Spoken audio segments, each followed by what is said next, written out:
Thank you. So, one more second to get organized here. Welcome, everybody. I'm Councilor Bill Soms, and I'm calling this third budget workshop of 3 and final to order. At 1 p.m. present are myself, Councilors Ingalls and Ryan, both members of the Finance Committee.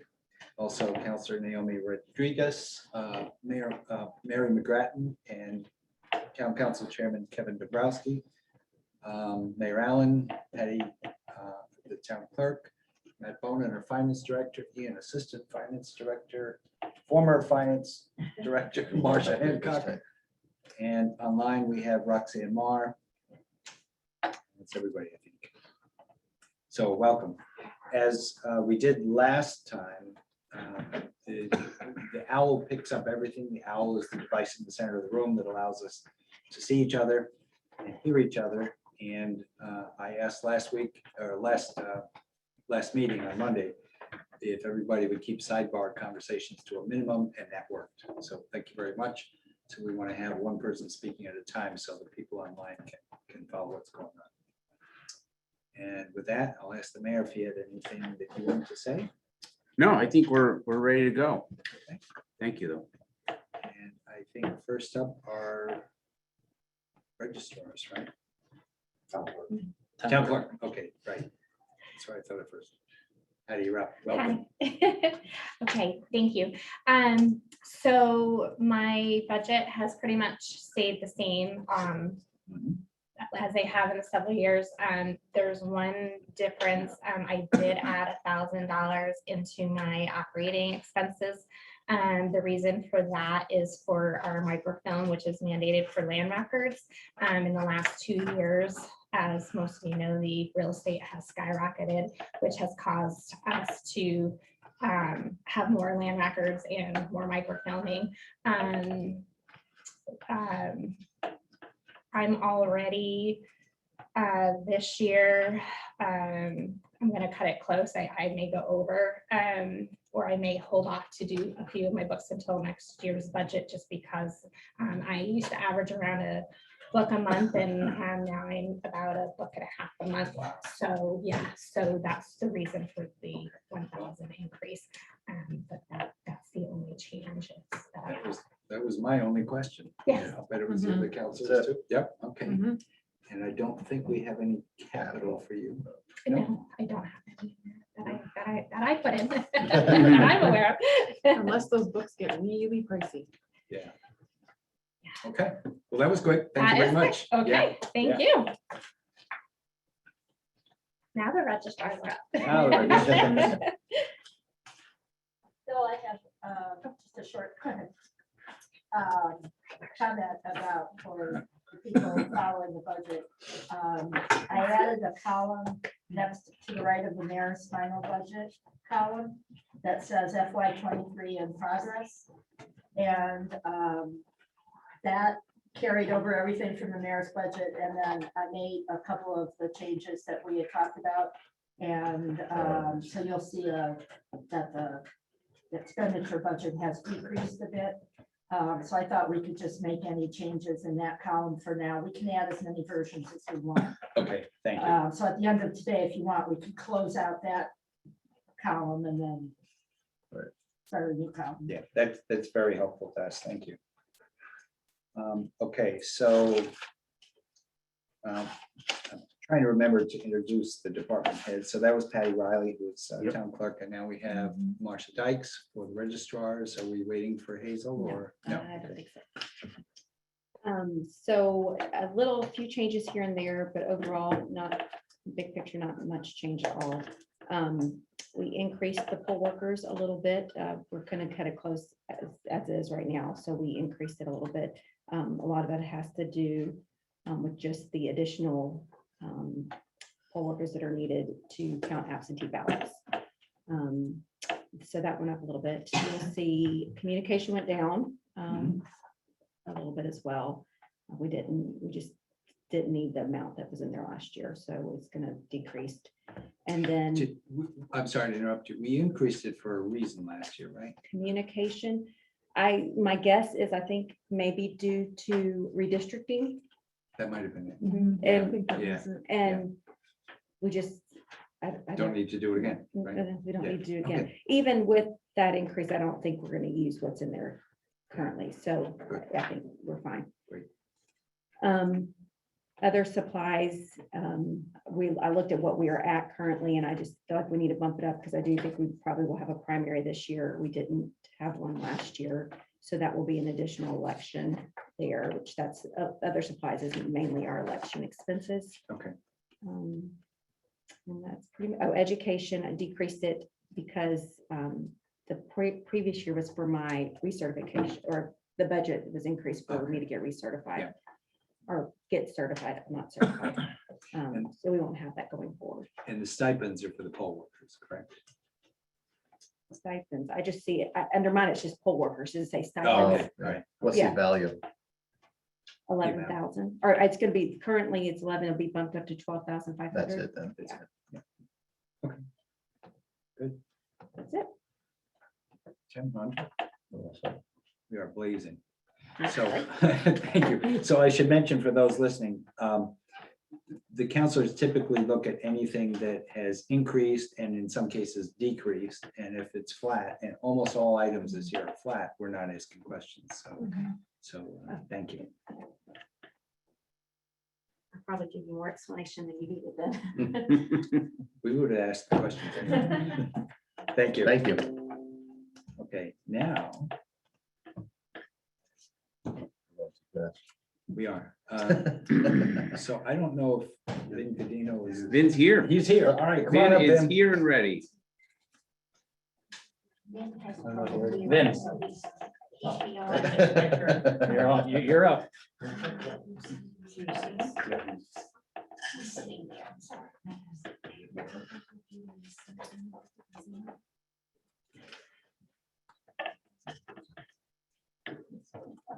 Welcome, Vin. This is Chairman Vin Cadino of the Historic District Commission. Anything that you want to share with us before we? Yeah, it's what we have submitted request for this coming year. Most of the items are pretty much the standard things that we need to operate, maintain the two facilities. Any sort of major item we have covered with capital request to add to some that we've accumulated over the last couple of years. You know, for things like repairing the inlet pipe and possibly having to fix the settlement in one corner of the mill. It's settled probably over what period of time, it's hard to say, but it's at least 5 inches that corner of the building has gone down. I think most of you may know that we have a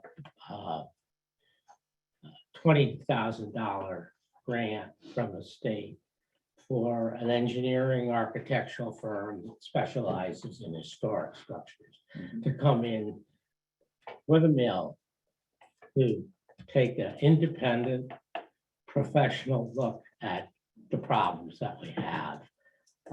That settlement for one, because we're not sure how serious that is to the structure, for example, but we've got the RFP for that that's ready. It's been mailed out actually to 3 firms. Good. So they'll come look at it and hopefully we'll have a contract in place with one of them within the next couple of months and get the results by the end of August. So that we hope will be a kind of a roadmap for us to help plan the future projects that we will need to keep the 2 facilities running, really. This, the regular budget, I think it's about 2,000 more than what we had what's in it for this current year. And it's really just, things are just, which we all know, I think, a bit higher. Maybe not some things a bit, but quite a bit higher. So there's that most of the increase there is for inflation. You're right on. It's about 2,225 over last year. Could you talk to us a little bit, Vin, about donations? Because I know that the district started accepting some donations from people who visit the house. How's that Yes. been going? Yeah, we've got an account for each facility for donations. The sawmill got a $5,000 donation like a year ago from an organization that the woman that was behind it has some love for the sawmill or connection, and got this organization she's a part of to donate 5,000. But there's the Lester House has a few $300 or so far sitting there that we've accumulated over a year or two. But this year at the Lester House, we are going to renew our 4th of July celebration. Good. And we've got planning going on. Things are moving along pretty good. The last time we did it, we asked for donations. We didn't charge people. So we ended up with a couple of $1,000. So I don't know what the turnout's going to be this post-COVID. It's hard, right? I mean, it's sort of hard to project, but I'm optimistic. We're trying to do a few more colonial crafts like we used to do back when. And I've got my cardiologist, John Gaudio, who's a really accomplished woodworker. And I've got him coming in to show how you make Windsor chairs the Oh, old-fashioned way. It's gonna be cool. That's awesome. Yeah. It's gonna be cool. He's a very I really knew he would accept, because every time I go to see him to check my heart, we talk about woodworking. Okay. Just don't let him use any other sharp tools. His His hands are kind of important. profession is a cardiologist, but his Passion. passion is woodwork. Yeah. And the stuff I've seen him Yeah. do was just amazing. And he talked about, he went down to Tennessee for a week or so, or not, maybe not a week, several days, to learn from somebody there how to make Windsor That would be chairs the awesome. old-fashioned. It'd be great if he had one like, the pile of materials, one that was semi in process, one a little further along, and you could kind of show, I don't know. how he's done Yeah, I it. was thinking about that. Awesome. I think that he probably would have something Yeah, like that. that's He- great. I don't know. He's very outgoing. Yeah. And innovative, as you know, so. That's great. That's a great And addition. we've got others in the works too, so I'm looking forward to it. Really good. Okay, sorry. Was Yeah. having a sidebar. We're limiting. Getting off, We're So- limiting this. getting off the track a little bit. Could you give us an idea, Ben, about operating expense increases on the two? I'm sorry. buildings? Just, could you give us an speak up, idea please? on what the operating expenses were specifically that went up on the Lester House and the sawmill? Yeah, well, I mean, the tractor service that we have to do, for example, was, it's been under $200 and it's gonna cost us $250 this year. I mean, that's just Yeah. typical, I think, of Yeah. how things are going. We also, I think, have to, with Rebecca's hourly rate, the tenants, I think we've got. We have to adjust that to reflect the newest minimum wage. So we Right. have to adjust what Yes. she charges us, and then we Right. have to adjust the rent Yeah. accordingly to Yep. keep that in check. Got And it. I wasn't sure what it was, but I put some little extra in that, Okay. you know, that account. That's the contractual Help expenses line. Cover that. That's contractual expenses. That's the Yes. line that we're Yes, talking about. definitely. Okay. Absolutely. We've got I'm just looking at the, see if there are any notes in the. Lance Meyer, who some of you may know or know of. He's kind of taken on, he's more active now that he's retired. Signage for old houses. We've got a really cool sign that we've come up with. But more important, he is willing and able to help people research their homes. And I know a little bit about what's involved with that because my wife researched a few dozen homes in this town for the books that she wrote. And most people, I think, wouldn't know where to start or how to go about tracing their home back to say it was built when, you know, or who built it. So he knows about this stuff and is willing to, I see a new revenue stream in your future. I'm sorry. I see a new revenue stream in your future. He could provide that for a fee, and then that money Well, could be a fundraiser that's- They for are. historic. Yeah, Okay, they are. And some towns do, yeah. they do that, but they charge. Even if it them. was donation based, my guess is if somebody has an old house and this person will help do the research and you say, this is just for donations, somebody's probably gonna say, here's $100. I really appreciate it, or whatever. Well, I tell you, if you hired a professional to do that, it would. Cost a lot more. Cost you Yep. some bucks.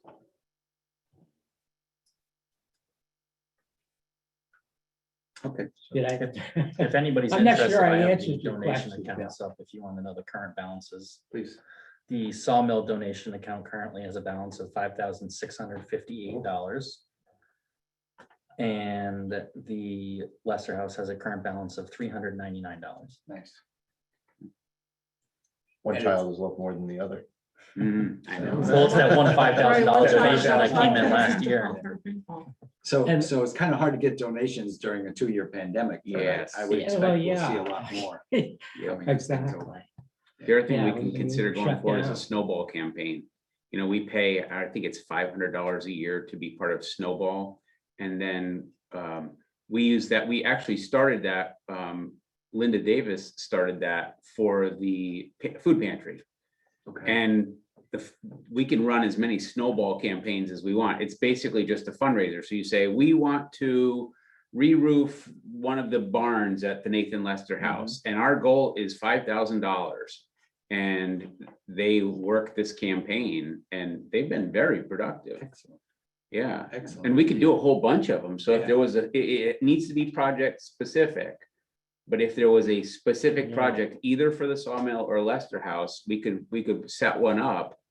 That's a You never good- know what you get. That's a great idea. that's a And we good- might as well, it costs us $500 a year, and we could run one of them, we could run 50 of them. I have a sense that people want to support things like the Oh, Nathan Lester House. Yeah, I think so and too. Sawmill. I I remember agree. getting a New York Times article. I know you guys have heard me say this before, but I got a New York Times article when we first moved to Ledyard about the Uptown Sawmill Oh, yeah. being the only one in the country. Right. And we think there may be another one, but there's one or two in the whole country. and Yeah. It's a big deal. It is, yeah. One of the streams of income for the sawmill that they've just started within this past year, we've got too much wood. Okay, Okay. Wow. Wow. Space for it. And what we're doing is selling it. Oh, why not? Okay, we have people come in and, I mean, we give them a really good deal, but it's a donation. Yeah, Okay, we'll give them so many boards or whatever. And that. oh, that's- yeah, That solves the space problem. Yeah. And at the same time gives us a little. yeah, you use up some inventory and you Yeah. turn it into revenue too. Wait, to be clear, these are boards that were actually cut by the saw. Yeah, Right, so it comes in as raw logs, they saw it up and then they sell the rough sawn timbers. Gotta be a market for that. Absolutely. There is. I'm like thinking. I was thinking maybe the not a Mystic donation, Seaport. Maybe. So for historic reservations, circular cut lumber, even rough cut, is not as important if you're doing an old building pre-1830, when there were no circular sawmills. All right. You know, you want straight up and down lines in Mhm. that board. But So, that's people who appreciate history and that. They'll know the difference Yeah. between a sash straight up and down and circular. Oh, yeah. And you're not gonna find many boards that are cut with a sash mill because the mills aren't there. Yeah, they don't exist. You know, as you said, I think we are the only one we know of that's original on the original Yep. site. Yeah. Original building and with the original equipment still operating in the mill. There are some reproductions and people who are, making a reproduction of a sash mill. They will come visit us, of course. Yeah. This is Try to this is the duplicate it. real, this is the real deal, how they did it, take notes and so Mhm. forth. So there are, I think, a few of those around, which are cool, Yeah. but we're unique, I Yeah. believe. you still have the vertical shaft that rotates sits on a lignum vitae bearing, right? Yeah, It's wood. It's a piece of wood and it's so hard that it can be used as a bearing. one of the things I put into the ARPA was to replace the turbine. Yeah. Because the turbine goes back to 1870, I believe. And we've done some weld repairs on it now and again, but at some point, we're probably gonna have to rebuild it. Yeah. And it's gonna be a custom. Cool. So I don't know what I put in for that, but I hope it was a lot. Yeah. I imagine Yeah. it will run some. Yeah, that bucks. is a custom weld job, that's for sure. Oh, I had a Is that in the ARPA Uh, list that you gave us? cool, the guys that work there are just amazing Hmm. and talented. Chris Cobb. We had there's a plate that lets water into the turbine. And it was, It's on the list. it came It is. apart. And it's underwater. There's water always coming in, so the turbine is always submerged. Chris is a Navy diver. So he donned his scuba outfit and went underwater down there, Hmm. found the cover that had come off Oh, and the screws that had corroded. Plus, he found another cover that was probably the predecessor of the one that just failed. So anyway, so he got that repaired and replaced it. But I thought that was pretty amazing, actually.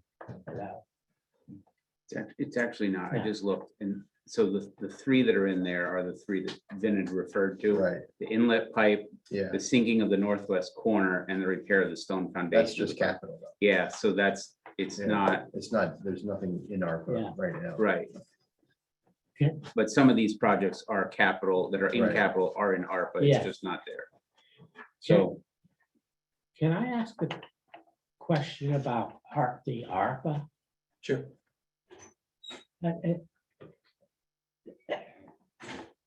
Correct me here, but I thought that the ARPA money was COVID relief. Was that the COVID relief package? So we had COVID relief funds, one Yeah. point something million. yeah, that came in earlier, and then the American Rescue Plan Act was designed to boost the economy. Right. Right, And that was the second round of money, which is coming in two tranches. So that was for economic Yep, growth. Yeah. Okay. yeah, it's designed to be Alright. really All right, that spent answers into the my, economy to boost the economy. that answers my question, Okay. because I'm trying to think now. I don't think we can use COVID relief to put shingles. No, on, you know, no. You know what I mean? And- Yeah, the COVID relief one was very specific to things like air quality, Oh, yeah, you right. know, all that stuff. Right, right, So, right. yep. Okay, that answers my question. Thank you. It's Mhm. All right, been bugging me a little bit. No other problem. questions for the chair? All set. Okay, thank you, Vin. Good, okay. Thank you. folks. Thanks, Vin. Have a great day. Okay, thanks. Okay, so next up we have Karen Getchis from nursing. And Nancy. and Nancy. Hi, Mary. How are you?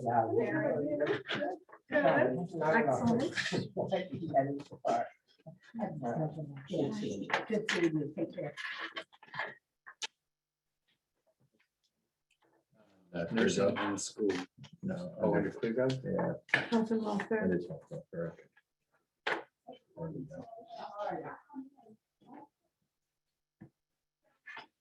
So Karen and Nancy, what we've been doing is inviting you to say anything in advance and then we'll fire away your questions. I have nothing. Okay. I don't believe that for a second. That's the Irish in me, right? That's the Irish Yeah, I'm a saying, little yeah, shocked. yeah, it was a shock, I know, but he's like, Yeah. but you guys kind of know, so just give me questions, what would you like to know? So this is under public health nursing, right? This is for my benefit. Oh, I'm the okay. new guy, so You're a new guy, okay, I'm Karen and Nancy. nice to meet you. Nice to So meet you. just something to corroborate what we were told by Mr. Holyfield. There was a large reduction in your in the, what was it? One of your budget lines. Yes, it's- Um, Oh, Was it- for the- It wasn't for the- community, it was it's not Dr. the, Gates was it's like, Yeah. the, Dr. Gates. So he's under the medical director. I'm no, not sure it's what they. not. No, it was Professional technical services. No. No, that's No, the, no, my it's not. thing, he's under other Yeah, the other Yeah, I'm professional. looking wrong. other Yeah. professional, the 7,000, Oh, 210. okay. Well, I was looking at, so anyway, the total reduction for the public health nursing line was somewhere in the order of $32,000. Correct, And the question I asked Mr. Holyfield at the time when he came in and presented his budget was because they were taking on some of the budgeting for the physicals that they need to perform. correct. And that was a nearly one for one exchange with your budget under nursing. No? No, Okay. so what it was is that Dr. Gates, this goes back years and years, has been doing this clinic every other month. So we pay for a nurse, an assistant, and a doctor at minimal costs. But it has come to pass that they rather have a more comprehensive assessment and they want more flexibility in time, hence going over to Concentra.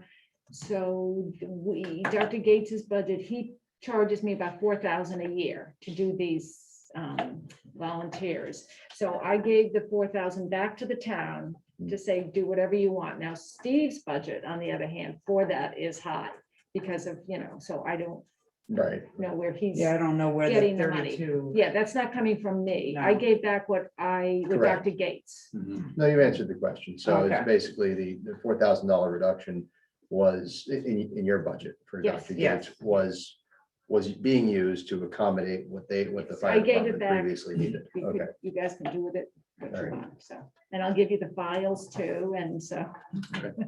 So just a little background. Okay. Public health nursing is Ledyard Regional Visiting Nurse Association, one of the best in the country. Yep. And then we have the school nurses. So there are two departments within Karen's department, VNA and school nurses. The VNA services are in a trend of decline because there's competition in the business, in the market for public health nursing, specifically VNA. So as healthcare firms consolidate and buy hospitals and hospitals buy other hospitals, they do refer their patients to their own nursing services. So we really struggle with that. So we'll see expenses going down. For example, nurse aides is down 38%. Mhm. You'll see other line items with significant drops or decreases.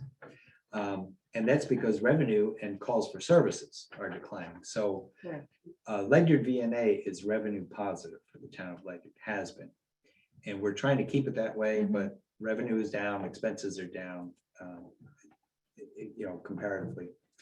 And we talked last year about what we could do to combat the competition, and I've been thinking about it all day. I don't have any bright ideas.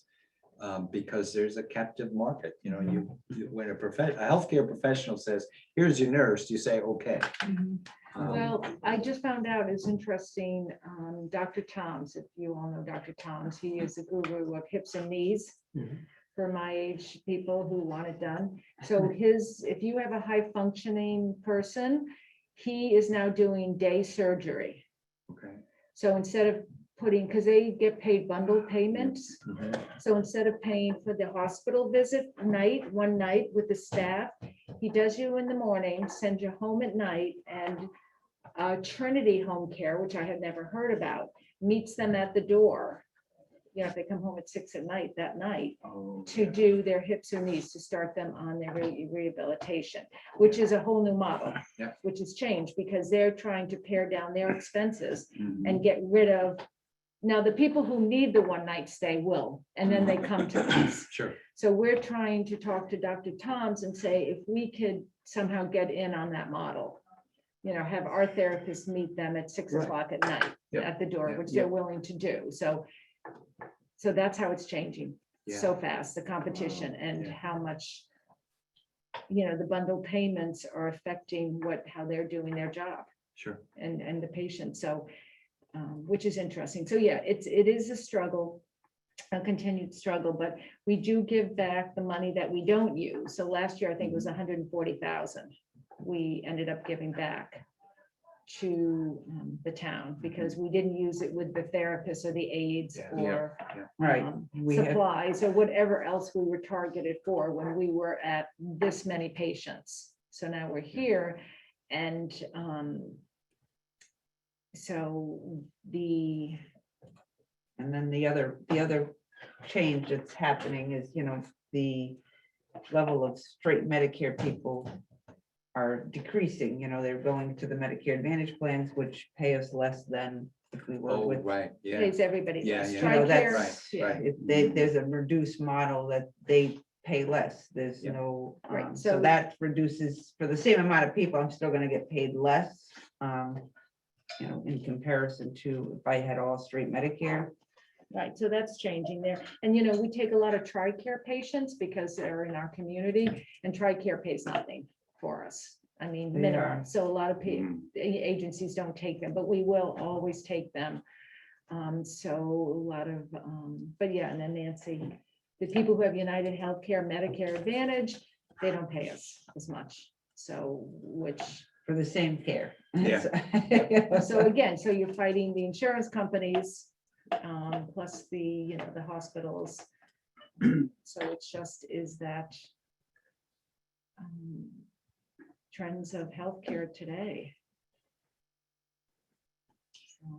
So the only thing that I see increasing that I had a question about was repairs and maintenance. Oh, okay, so repairs and maintenance is our software. So Okay. what happened was that my 20-year-old software company morphed into another one and they're changing the software on me. As of July 1st, we're going through training now. And yeah, I had no choice. Yeah, they were sunsetting.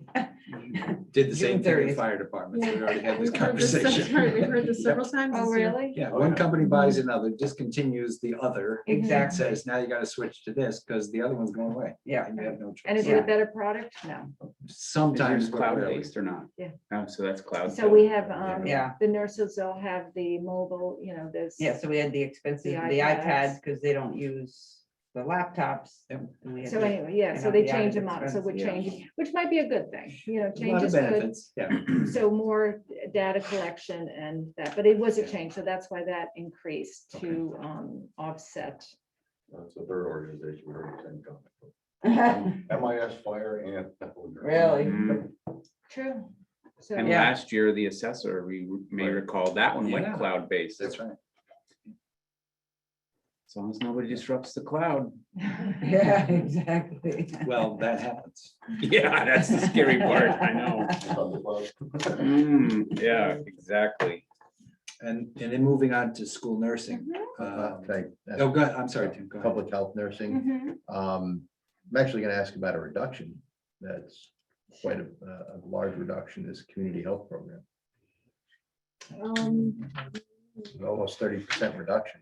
Yeah, Now, is that because you just aren't spending the money? I see we only had about 11% spent. Well, part of that cost was that we used to do like a postcard mailing to everyone in the town. Okay, So that was, roughly 2,400 sometimes, depending on how many residents we sent it. So now with the Events magazine. newsletter Oh. that goes out, we were able to reduce that cost because now Okay. we're advertising. Yeah. through the town. So we're getting, everybody's still Consolidating I getting think it's it. worked like a charm. Yes, We- it's great. We actually increased that last year for F-22. It was in 2021, it was $1,271. It went up to $5,150. And I vaguely remember the conversation Mhm. about increasing it. And so now it's down to $3,650, more than 2 years ago, but less than last year. Right. same with training. I just noticed that training meetings do subscriptions. Your budget for the last 2 years has been, between 9 and 10 grand, and now you're only requesting about 7. Right, so we eliminated, there's, in the world of home care, there's Connecticut Association of Home Care and Hospice, which is in Wallingford. We pay membership for that, and then there's the National Association in DC, which we no longer, that was a couple thousand. We stopped, as of this year, November, we stopped Right. subscribing to them because Connecticut gives me the information I need. Kind of relays everything that's happening on the national end. So I Okay. looked at it and I said, for what we're getting for the amount of money, the value of having that membership, no, we don't need it. Yeah. So we're Appreciate your getting it. diligence there. Thank you. Yeah, they're just, Yeah, so that's how we're trying to reduce costs and look at everything and just saying that, yeah, we just, no, didn't need it. So that's why we, Good. Andre? Okay. School nursing, school nursing is clothing one. allowance. Huh? Clothing allowance, but Same as was that? public health nursing. increase, there was, for the school, there was one of them that I accidentally did not put it in last year, and then so it's actually was kind of in the verbiage, but not in the actual. It's Count. it's contractual that they get a clothing. So we have allowance. the 5 school nurses. Right. So that's where that additional one comes in. And the public health nurses, the VNA nurses also have that in their contract. Yeah, I think your question was more or less why it went up. Well, also the supervisor, 25%. I think, is also in that, and she got an increase in hers when the contract settled. Oh, was that not accounted for then in the No, original because, budget? no, because she was not, Okay. she wasn't, I was calculating at a lower rate and I Right. was told that she, You had to because she accommodate does, it. I had to accommodate it in it, so it was an increase for that. All right. So this is one of those line items that's expended once a year, Yeah, right? yeah, And so is it fully expended for this year? The 1350 is what you'd expect? well, I think they do two payments. They do one in, I think, January and one in June, something like that. They do Oh. 2 payments. They split it up 300, 150 each.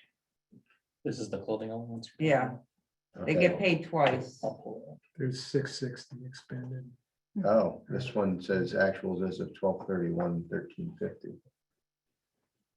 Because I have 4 staff nurses that get 300, so they get, Oh, school nurses? I'm sorry. Yeah, we're on school. oh, we're on nurses, school? Third- Okay, Yeah. So I have- Sorry. sorry. There's 5 of them. So I have 5 of those. I feel like they might have changed that to every other pay period or every pay period. Let me take a look. Well, they have cell phone allowances. Not That's the school, every, we're on school right now, right? but the School cell, nurse. Yeah. yeah, the Yes. VNA has cell phone and uniforms, and the nurses at the schools just have the uniform allowances, but I didn't think it was monthly. Nope. But there's you're right, also, it is twice a year. we had some nurses leave, so they might have gotten a payment before they left, like we've had to hire some new school nurses. Yeah, the only reason I'm asking the question is because if it is twice a year, then we've got a problem Why? for this year. Because, well, even with the additional person, right? Because it should be it's- 550 for the year, right? Well, I'm under. Oh, school no, that's the nursing. licenses, Your sorry. your original budget was 1,200, I'm assuming because of what you just told me with, I know you said this wasn't the case, because I think you were talking about public health nursing. Yeah, So we're already over expended. Well, we can, we have 300 per nurse, 1,500 for the year. Get that. Right. What I'm saying Right. is that you've already expended 1,350. And if there's a second payment All right. coming in June, So I'm gonna have there to is look not at a that. second payment. No, it's July and December, and it looks like in the July Gotcha. payment, they were short a nurse, Gotcha. which would have been the $150 But the difference. next July payment's gonna be the new budget anyway. So, Yes. Yeah, Right. so that makes Yeah. sense. to So, me. yeah, so Okay. the July payment was $600 in total, Gotcha. All and right. then the one in December was 750. So I'm assuming you guys Yeah, were probably that's- short a yes. nurse in July. Right, Right. right. Sounds good. That reconciles the numbers. Thank you. I don't think we have any capital. No, mm, Do have a revenue line. we do, I see. we do. I did bring it down to 800 for the upcoming budget season because I overestimated last year. And then the year before, we did get COVID funding, 44,000, but that went away too. So you might still be slightly positive? No. On BNA? No? No, not this year, no. no, I mean, So- on my trend right now, I mean, I'm looking at, I've, No, Looks like it's tracking at about 786 for the year yeah. for revenues. Oh, okay. So that's why I being optimistic for next year, coming in at 800. Oh, okay, yeah, Which- and you're at which- 842. Right, which would Correct, pretty yeah, much, okay. and my goal now is just try to cover the VNA side of it. Yeah, The school nursing side. But, the VNA side, I want to cover that budget. Yeah. And cover us. Yeah. To, Well, You know, you've done a continue. great job managing over the years, Karen. well, thank you. It's, how it goes. Tough situation. It's, Before the advent of Hartford Healthcare, you were over $1 million a year in revenue. I remember when Linda said that to us, thank you, when she had said, and which before, Yale came in, Hartford Yep. Healthcare, the and then two big. that's- We met powerhouses. with them, I don't know how many years ago it was, and that was totally fell on deaf ears. We were Yeah, talking about right. competition and, allowing referrals to ledgered residents, and they're just kind of like, yep, we hear you, see you later. Yeah, they're Yeah. looking for money anyway. they can. Yeah, they- Trinity is another one. Trinity Healthcare is Mm. huge. They're, Well, I didn't know about Trinity Yeah. Healthcare until they I have 3 heard. about it. hospitals, but I don't think they have any in the area. They're Waterbury, Hartford, Springfield, Okay, but I don't think they have any. well, they have the home care, Oh, that's the obviously. one that Well, said the that's, home yeah, care. that's what I'm Right. saying. So. So they that's the do first I've conglomerates. heard They of do Trinity. everything, Right. not just So they're hospitals. coming in. Yeah, Right. And like, being. and having- United Healthcare, Healthcare, Pro yeah. Health Connecticut. Well, and St. Francis Hospital too. I can Oh, tell St. you Fran- that, Well, that's Hartford. That's part of Hartford Healthcare. That No, is St. St. Francis. Francis, part of Hartford now. No, yeah. I forget what company it was, but my grandmother just got out of the hospital and they sent a nursing company over, and the person that showed up at her house didn't even have any background information or anything. And now one of you guys are taking care of it. Ah, Ah, nice. So thank you. well, I'm not allowed to say that. but Good. Thank you. That was Masonic care, by the way. Oh, yeah. Oh. So FYI, if they say Masonic care is coming to your house, say no. Good to know. They had no medical history or anything. Oh, yeah, that's great. They start. just showed up blind and Yeah. all they had All was their right, the name. owl heard you. But they will bill for it, though. They'll bill the, Medicare for it, for that visit, which is a shame, because that's what happens, they just. Yeah. It's just not there. So, Okay, anything else on St. Patrick's Day? Nothing? Well, Happy there's St. Patrick's cookies Day. over here. yeah, have a cookie. Cookies, oh, God, I'd love cookies, but no. Well, thanks again, and Okay. I just want to Thank say you the town has always been, since I've been here, very supportive. and to the nursing. And I think that's what helps us, go in the right direction. And the residents that come in are the ones that we see are uber thankful. I mean, they couldn't be more, with, no matter what the results are at the end of the day, they are just thankful that we're there to help them. So since we have a little time before the next Mhm. person comes in, I was thinking about whether we should think about an investment in advertising for Ledyard VNA. And if we did, where would we do that? Right. I don't know. If we could, and again, I've said this every year I've sat here, if we could get 30 more patients Mhm, a year, mhm, we can increase our numbers. mhm. So it's really the targeting of the Ledyard Gales Ferry residents to have them. But sometimes they have to circumvent their doctor, or the Right. hospital. So Yeah. I don't know, senior center knows, senior housing knows, the magazine, we It's in the just, magazine. it's just, Yeah. I don't. Mary's got a question. There- Do you know how many you're losing to the competition? Compared the numbers from 2 years ago, I think we're down, 20%? Yeah. Mhm. So that 20% for our small little agency, Yeah. if we carry 50 patients now, 40 to 50, if we could hit 70 patients. Right. When I started here, we had 90, easy 90. That was before they. You so know, then- that was before all of that was happening, and Yeah. it's just trending down. Would you think about that? Okay. Think about where, if you were going to advertise, where you don't already, where would you do that? That would be effective. Would there Are be you a way to thinking- create a presence at the market, at the farmer's market? What That's a good about, idea. I don't know, at the food pantry, Mhm. like just We any do. community event? Right, we do, the people that we need to hit are of course, the doctors, but the doctors are associated with the hospitals. So they give us the referrals. And then the patients, if they're the wherefore to say, no, I want Ledyard instead of this one. So sometimes it's like, even though we go to them, it's the doctor saying, no, I want you to go with them. Mhm. I want you to go with, get your labs done at this place instead of that Oh, place, yeah. right? Mhm. And, Yep. and you have a choice, Right. but a Sure. lot of people don't know they have a choice. So Right. it's, when you're fighting doctors and hospitals and discharge planners, it's educating them. We're here. I talk to Yale a lot. In fact, we're a provider for Yale.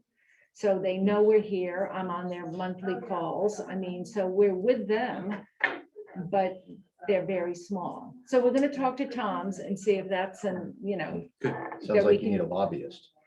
Yeah, the way it's But going. doesn't everybody need a lobbyist? Well, there's a anti-competition lawsuit underway right now, so. with Yes, one that's of- with true, one of those because of that. giants. Yep. So that Because may of change there's things someone, against Hartford Healthcare. Really? Yeah, multiple smaller groups are suing them for unfair competition practices. because of trade that. So the practices. small guy like us Yep. are getting squeezed out and saying you're taking away competition. But I will think about it, Bill, and get back to you. If you reach out to doctors that have not gone with a larger group, they're sympathetic too.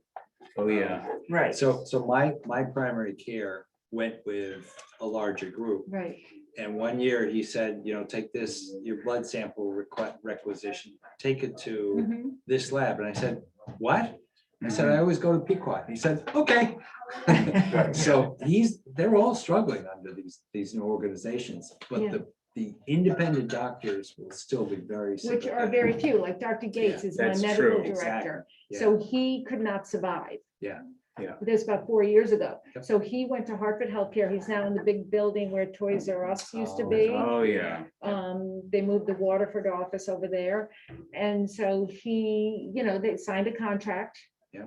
And I have problems with him saying, you're my medical director, you're giving him to Hartford Healthcare, Yeah, but he signs a contract with them right, and they pay him a exactly. lot of money. Yeah. So he knows and he tries, so if you can't get your medical director, to direct Yeah. patients to you. So. How do you But direct? you know, we keep trying, and the patients, you know, have a voice, and the patients are like, you know, the ones that know to say, I had ledgered, I want ledgered.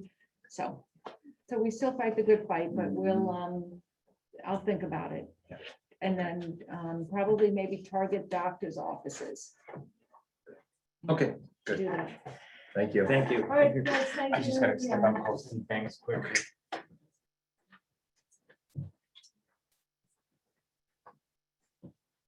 So it's Kate here. Yeah. I think it'd be somewhere else. Yeah. I think everybody was, Oh, there's. Oh, she.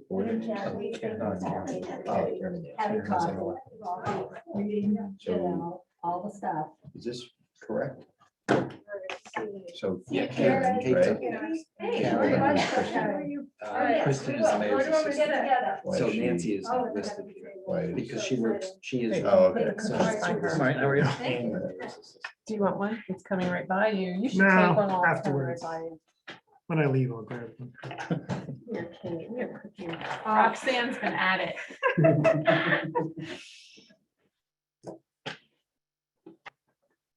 You guys need more than I do. We're Only gonna have a take a few 5-minute minutes. break. Okay.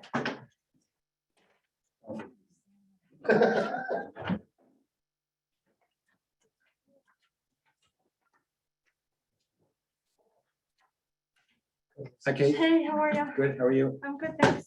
Is Kristen coming too? Do you know? No, but I have You the got it? list of the $3,500.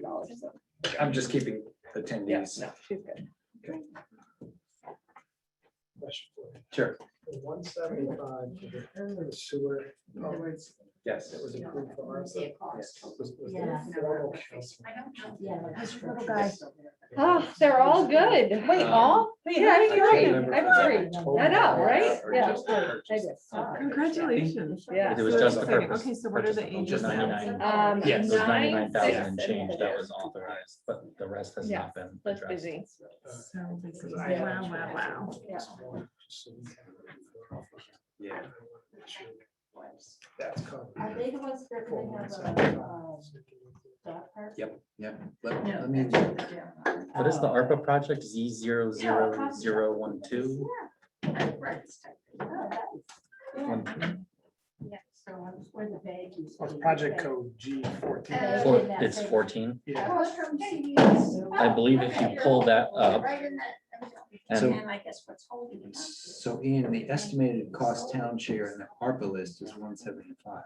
Yeah, I know. But the that. council only voted on the council only authorized for the Smith and Loveless That's been the problem with so many. portion Got of it, the because project. they don't have the quotes yet More than for one the rest, place. because the WPCA is the general contract, so they don't have the quotes, that's why. I don't know if I've seen formal action for them.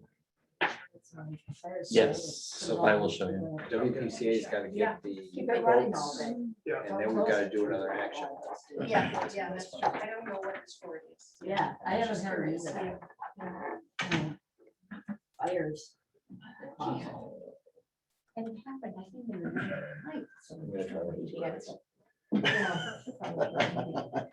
More than it would have, yes, right. Bring two, Tim. Oh, bring two. This is it, I got it. Oh, It was the February 10th meeting. And here it is right here, grant bid waiver. But it doesn't really refer to it as ARPA, that's Right, the, yeah. it just refers to the bid waiver My because lunch. Smith and Loveless is the only, It's my lunch dessert. my God, that smells delicious. I can see that. It's horrible. Yeah, I bet. Yeah, we really shouldn't have any. He looks like he's suffering. I guess you just want to take it home and throw it in your garbage. Wow. What is that? Yeah, it's good. You can't have it. I need one. Do you remember? I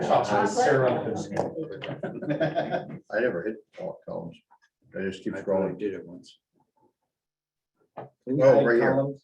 Here, you hit the I. Well, that's what I did before, and it said it was saving it. I had, did the same thing when I hit the eye. Yeah, and it removes it and changes. Oh, I see. It brought, yeah, it does it, and you don't notice. I don't notice. Okay. Are you in the general fund budget? Yeah. Okay. Because I'm doing stuff to the capital and that will affect. how Well, we no, I see didn't, can't undo it. Exit out. Okay. Hey, how are you? Good. How you doing? Good, thanks.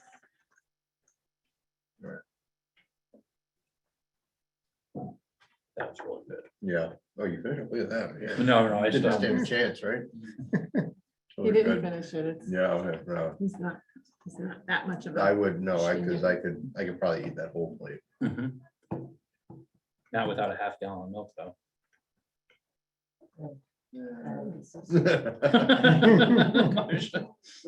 There's a friend of mine that can drink a whole gallon of milk, and it's not just to, show off or anything, that's what he drinks. Morning, he'll have milk, afternoon, milk. My evening, kid does. milk. And it's, That's what I do. how about some water? You know? During the day, I drink water, but my breakfast basically consists of a large glass of milk. Oh, really? He doesn't drink coffee or anything like that, it's just, yeah. And more. I drink milk in the morning, it's just mostly coffee. I actually stopped coffee Mm, a few It's years probably ago. a good health decision. But that- Do they have good coffee there? Okay. I was having We do have acid some. reflux issues. I can see that. Coffee does not Oh, help. in the one No. there. But at the ED. It's part of the cat. You couldn't live without coffee. That's what I thought too. Naomi says she's gonna eat the whole plate. You I'd can like have to it, see Naomi.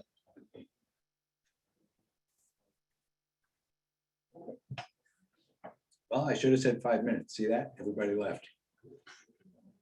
You shouldn't have, or you should? I should have said 5 minutes and I didn't. Nobody's coming back. I think you did. You did Did I? say You 5 said minutes. take a Oh, okay. Taking a They're 5-minute break. ignoring us. Mhm. All right.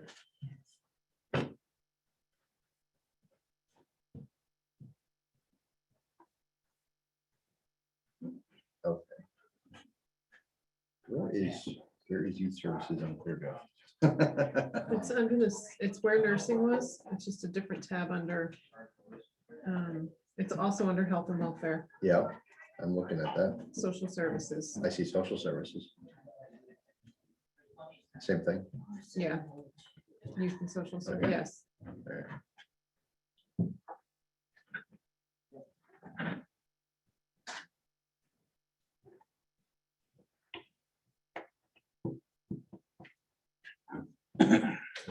Well, I'm gonna start. So we have with us Kate Sikorsky, Social Services.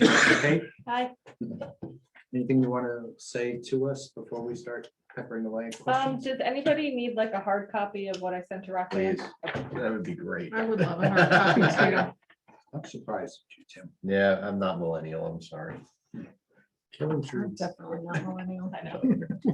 The latest progressive. He's care check, trying, he's trying so hard to not and need don't it. print the internet. Yeah.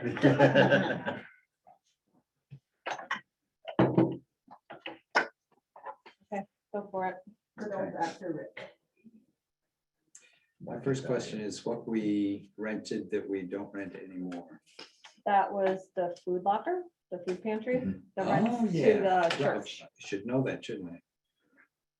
Well, but then it goes up, we have operating expense, no, Moved into the food. yeah, food pantry line, new food pantry line, So that includes the $3,500, right? right? So that is, since the food pantry is now in a town building, Sure. that $3,500 covers an alarm system, garbage and dumpster service, snowball fundraising online platform, pest control, and any other operating. So that was just a 1-for-1 changeover, so.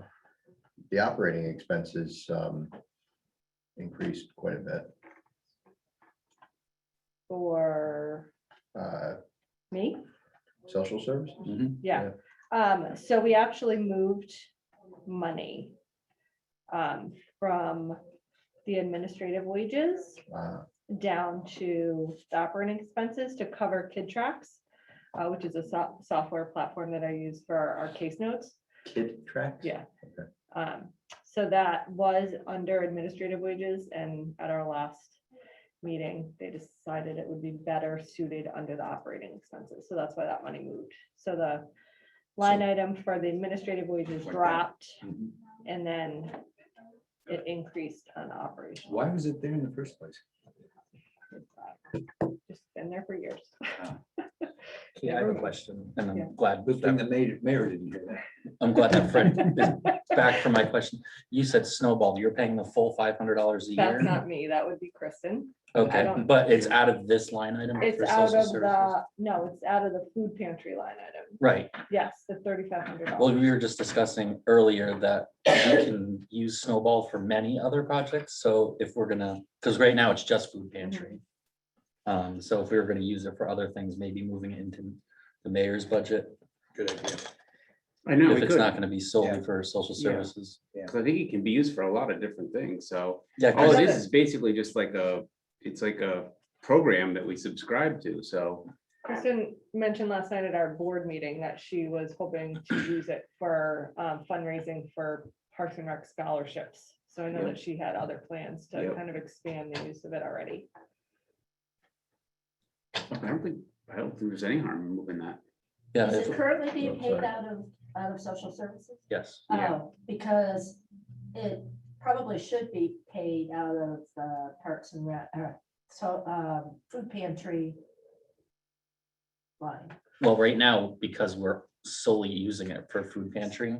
No, I mean the food pantry Well, that's where it is. I think. Yeah. Yes, liability line, where they Yeah, but I take think, in all contributions. right, but they're talking about expanding the use for. Right, park right, Right. but I mean, right now, it should not be coming out of the social service operating budget. Right, because it was set up for the food pantry, right? And the food pantry has its own budget, which is like $60,000 Yeah. in the account right now. out of the donations line, you think? Yeah. Oh, But then, yeah, once it's not used just for food pantry, you can parse that to the different funds. Question for you on the page you provided, and it sounded like this was sent out to us electronically, so I must have missed it. Huh? It was. No, it's yesterday. Oh, it's attached? Okay, yeah, I'm clear to go. So are the dates correct on here? This is your July 20 to June 21. Yes. No, So yeah, I'm yeah, at, last year. Is that last year? I get screwed up with. well, the it's fiscal the year. current year is 21 to Yeah, 22. from July 1 to June 30. Yeah, Yeah, so this isn't the current year numbers. This is FY 21 yes, because we're in FY 22. right, Okay, because, all right. yeah, it's not the end of this year, so I didn't give you the. Yeah, I was just, the Sorry. reason, I was just double checking because I was looking at the numbers we have here and I don't see this number in here, the 93,862. So I was off, I did the number this morning when I was looking in ClearGov, and I was off by like $100 for that number, because I added up, what did I add up? My salary, and then my administrative wages, Okay. and then the operational costs, so not the food locker line. For 2021. Or 2022. 2021. This is why I'm a therapist. Not a money person or a budget person. By night, she does corporate tax returns.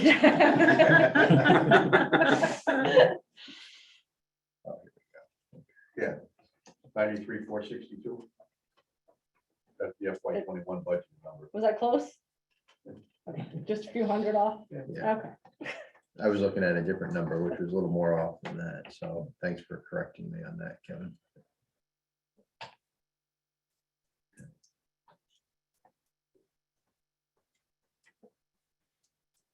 Bill? You know, I should have taken the paper because it's taking me all this time just to find that note.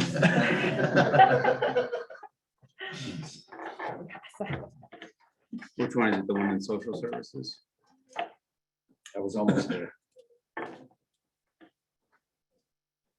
So for anybody following along, we're looking at a document that is attached to the social services line item, and it shows the value of alleged youth services, value of services provided.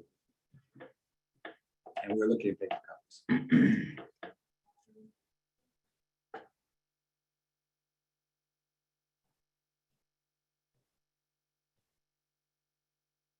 I guess while he's reading that, is there anything you had prepared that you wanted to talk about? Not really. As you can see, I have three things in my line. Pretty item. much, Pretty, yeah. pretty small. This year we are getting 2 interns from the University of Rhode Island, so they'll start in April as our current interns graduate and transition out. I have a virtual internship fair with St. Joseph's University in their marriage and family therapy program to hopefully kind of push our site a little bit more at that school. And I also have an email conversation going with Central, because they also have a marriage and family therapy program and do internship placement. But St. Joe's and Central is a little tricky, as is URI, obviously, because depends on where the graduates live and how much they want to travel to their internship site.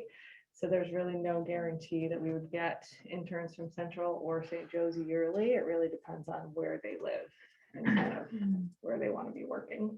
So, but hopefully we can, continue relationships with them each year, and we'll get some more interns from other sites outside of URI, but URI has definitely been our most consistent intern placement. So we have 3 outgoing interns. Yes, 2 committed for next year. yes, How many ideally would you like to have? 3 to 4. So we had a discussion last night at finance about Mhm. mental health for children. Mhm. Are those interns a source? Yeah, they do all the mental health for the Okay. kids currently in Yeah. town. So you'd like to have 3 or 4? Right, which isn't ever a guarantee. Yeah, right, right. You mean as far as actually getting 3 to 4? Right. Not necessarily budgeting, it's, will you actually get them? Right. Right. Mhm. So URI's classes tend to be between 6 and 10 graduates a year. Wow. So if it's on the smaller side, 6, we might get 1. We are URI's most consistent internship placement site. So if there's ever an internship that doesn't work out for another intern, like we are always the backup, and we've been the backup before, and we've had interns come halfway through the year and finish out with us. So we have a really good reputation with URI, and we've, continued to work with that, but they can only do so much if there's only 6 Right. interns. Right. So that's why I'm reaching out to the other schools to kind of keep our name Good. more relevant there. But again, it really depends on the class size they have and where the students live. Do the students have a choice? Or do they choose where they go? They do have a choice-ish. So yes, they come and they interview usually, at certain sites that they're interested in. And then ultimately the program gives them one of their top 3. Okay. So they could choose us and get placed here, or they could choose a different site and end up getting placed here because their professor feels like it's a better fit Yep. for them. Yep. So there is some choice, but it's not all the students' choice. So what would make a student want to make Ledyard their number 1 choice? In your opinion? Usually it's the fact that we have in-school services that we provide and also an office-based service that we provide. Oh, okay. So a lot of the sites that are out there right now are either in-home services Mhm. or just in-office services. We're one of the only sites, especially for URI, that does in school. So interns get that experience of actually being able to work in a school, in the school system, but, very closely in the school with that environment. And then we also have like the outpatient feel as well.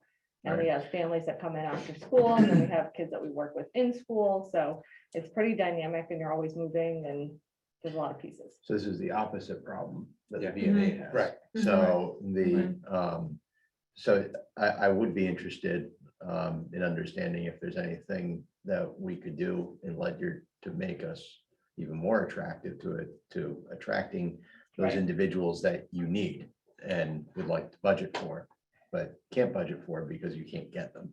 Right. So I mean, not looking for an answer right now unless you have one, but if you want to give it some thought, I think that would be worth considering if there's anything we can do to attract that. Because I know over the past couple years, one of the changes that we made to this site is it was a completely unpaid internship site up until a couple years ago.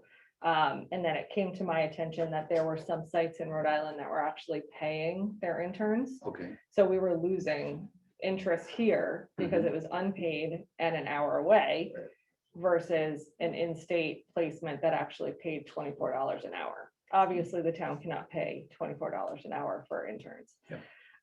So with the money that I had in the budget, I was able to put in a stipend program. So there's a stipend, $500 stipend for each semester completed successfully, which basically covers gas to get here.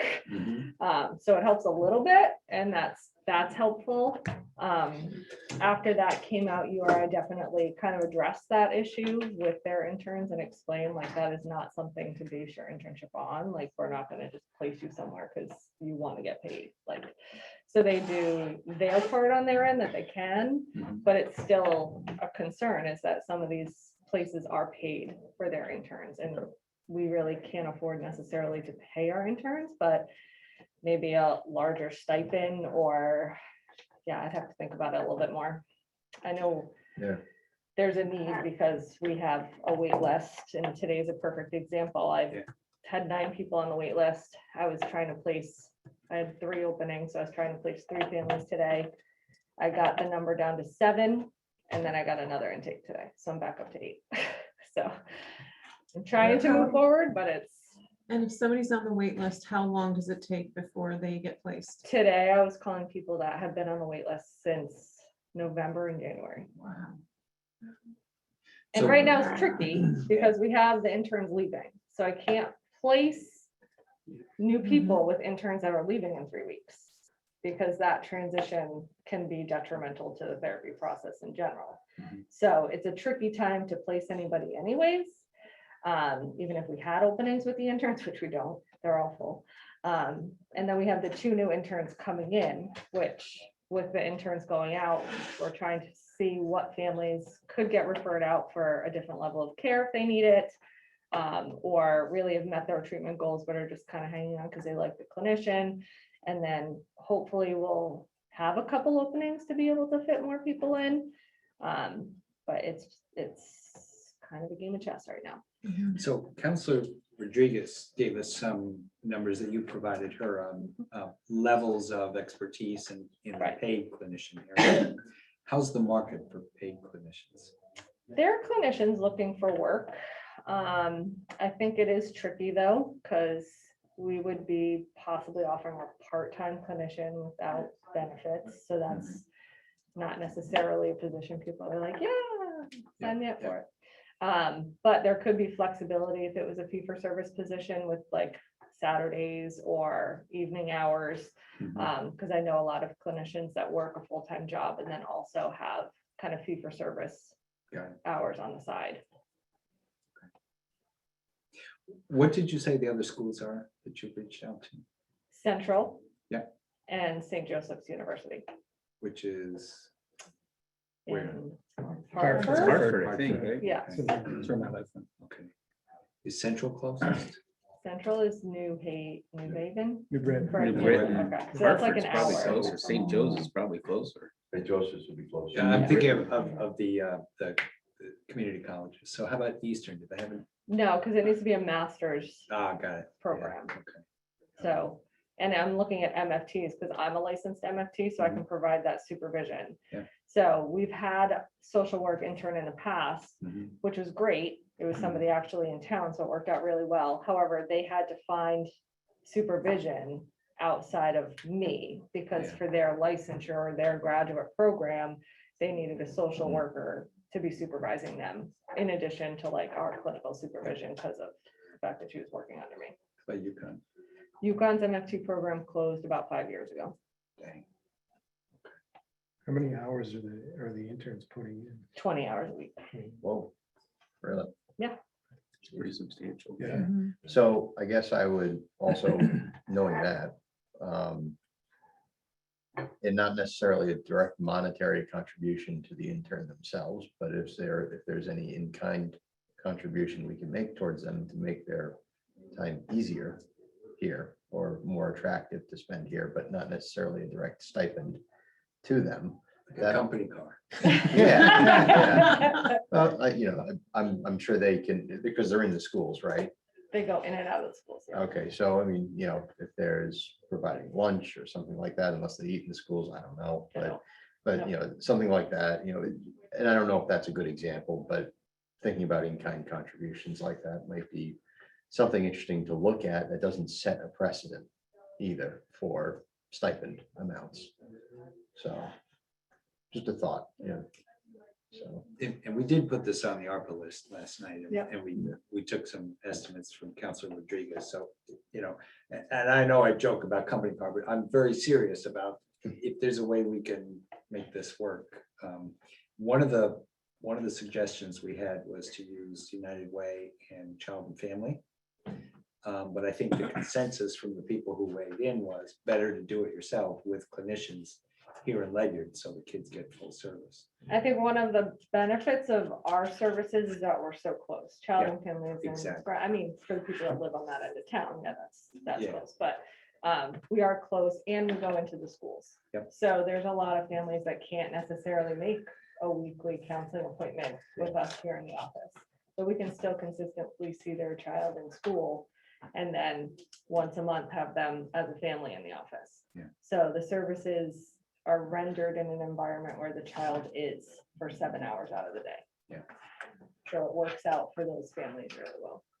And we're continuing to do virtual sessions for the families that need the virtual Mhm. sessions. So we've definitely cut down on our no-show rates because there are just a lot of times, you know, Yeah. car broke down, we just don't have the gas to get there, or so-and-so has a practice and we can't make it.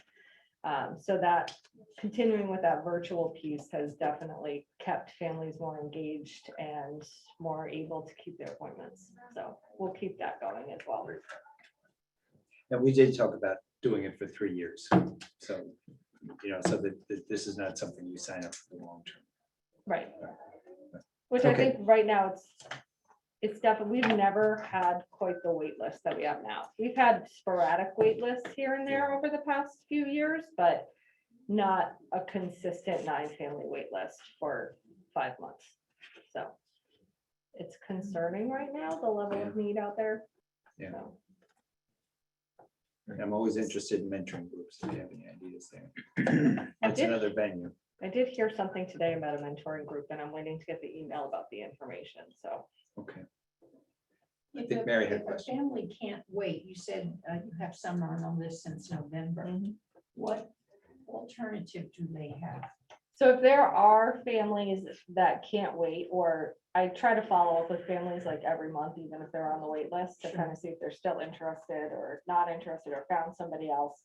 And I can provide, if I know of anybody out in the community that is taking clients, which is few and far between. Or I offer the open access hours for child and family. Which is basically once a week, child and family in either Groton or I think New London have about 2-hour window that anybody can walk in and they can be seen by a therapist during that time. So that's a resource as well that's always offered. Okay, other questions? Thank you. I guess I have a question. I'm not really sure how to word it. So I have a couple of friends who are clinicians and they're saying what you're saying, that their own wait list is so long. So I almost feel like we're in a position where it's not even a question of money, although I think we could do more to secure interns and but the availability is just like the clinicians themselves are so strapped for time. It's almost, there's a shortage. So it's almost like we need a different model or something for the season. I don't know what the answer is. But do you have any ideas for how we can serve more families?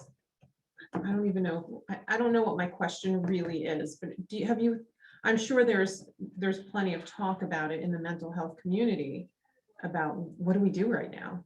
So we've definitely increased our groups and our offering of groups down at the elementary school level. Currently, we run 5 different groups at Gallup Hill School to service as many of the kids down there that we can. But that's on the school to coordinate the kids and pull the kids and like, these are the kids that are gonna fit in this group and this is what the need is for that group. And we've offered it at the other schools, and so we can only offer so much, and then there's really only so many hours in the day. So if we have 20 clients and we're packing them all into 20 hours a week, it gets pretty tight. So, but the groups have been a way to service another chunk of kids that wouldn't necessarily be able to get the services right then. But that's not family, it's just the kid in school half an hour a week. Okay, Yeah. it's thank you, tricky. Kate. You're welcome. Bill, is it just me keeping up with the chat? I know there's 11 on the chat. I've been chatting. Oh, okay, okay. Yeah, so I was just gonna say that, we had a question about, whether we could send home information via the schools about VNA. And there's a reference to a school newsletter. I think it's a school newsletter that goes out weekly. So, yes, Yeah, that's It is a definitely worth a yeah. look. And, you know, of course, when they start the school year, you know, every kid goes home with a packet of information. Yep. It would be great if we could get in that packet of information too. Yeah. You know, they have all these multicolored leaflets that go out to everybody. The VNA one could be a good one. okay. How do we get that back to Jay? Karen? Oh, I can let Karen know, and then she can communicate with Jay, Yeah. which she does pretty frequently. Okay, Yep. good suggestion. Thanks, Kate. Thank you. Thanks. Bye. Thanks. Sam, we are ready for the ACO. So our animal control officer is Heather Haddon. And I think I heard people outside. so- They're here, yeah. Yeah. she's- Sorry, Bill, I had to run out. There's a WPCA contract flying around for the sewer line thing. And in usual Ed fashion, it's like, here it is today. It needs to go out in the mail today. So I said, I need to be able to see the document side by side to see, show me what changed in amendment one Right, versus right. the original. But it's done. Good. What was that for? That was for the design work for the sewer line going from Ledyard Center to the high school. Yeah. Just to kind of take it into tandem with the, yep, exactly. Chief, how are you, sir? So We we have Oh, yeah, okay. Chief Rich. There's room if you want to drag Yeah, that chair come over. on Kenneth Coates.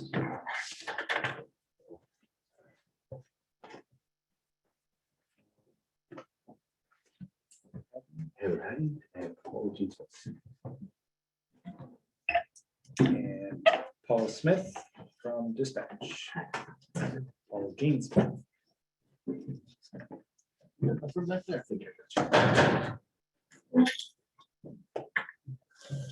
Roxanne made cookies and brownies for everyone. Yeah, dig in, there's more than enough.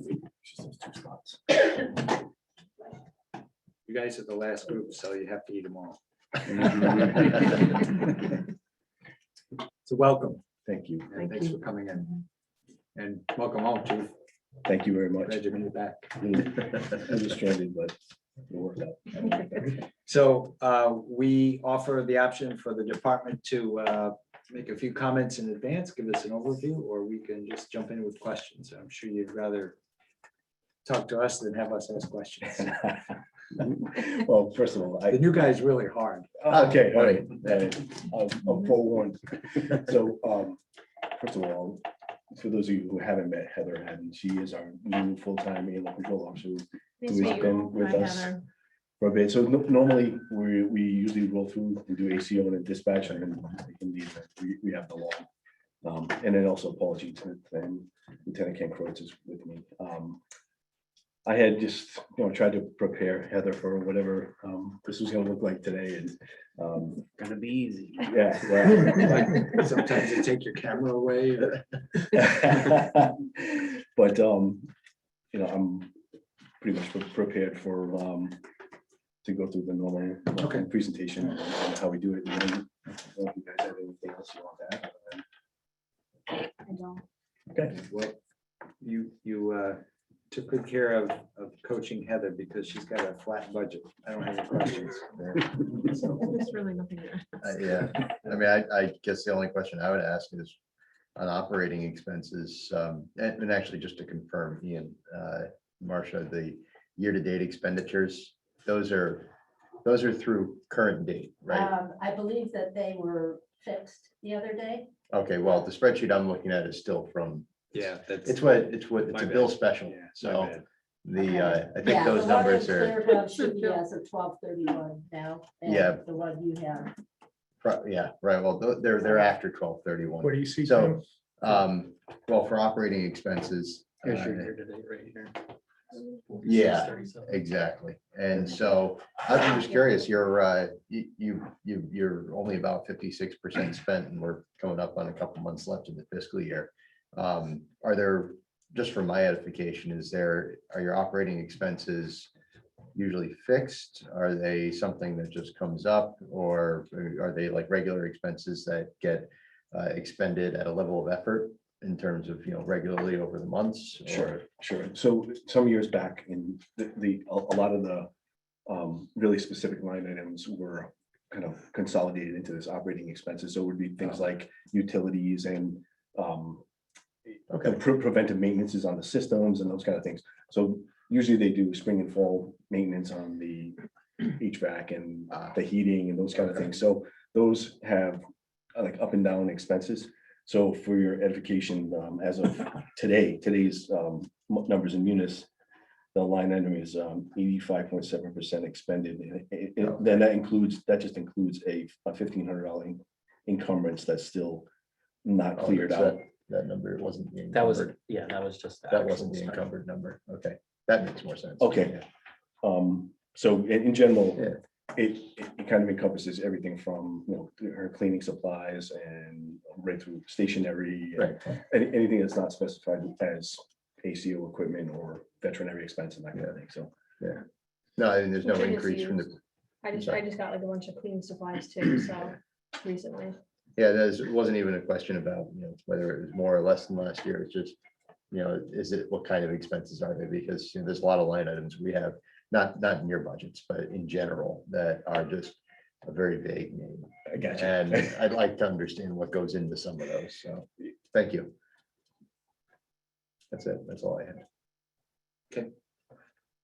So. Trying to find my agenda now. What's next? Dispatch? Yep.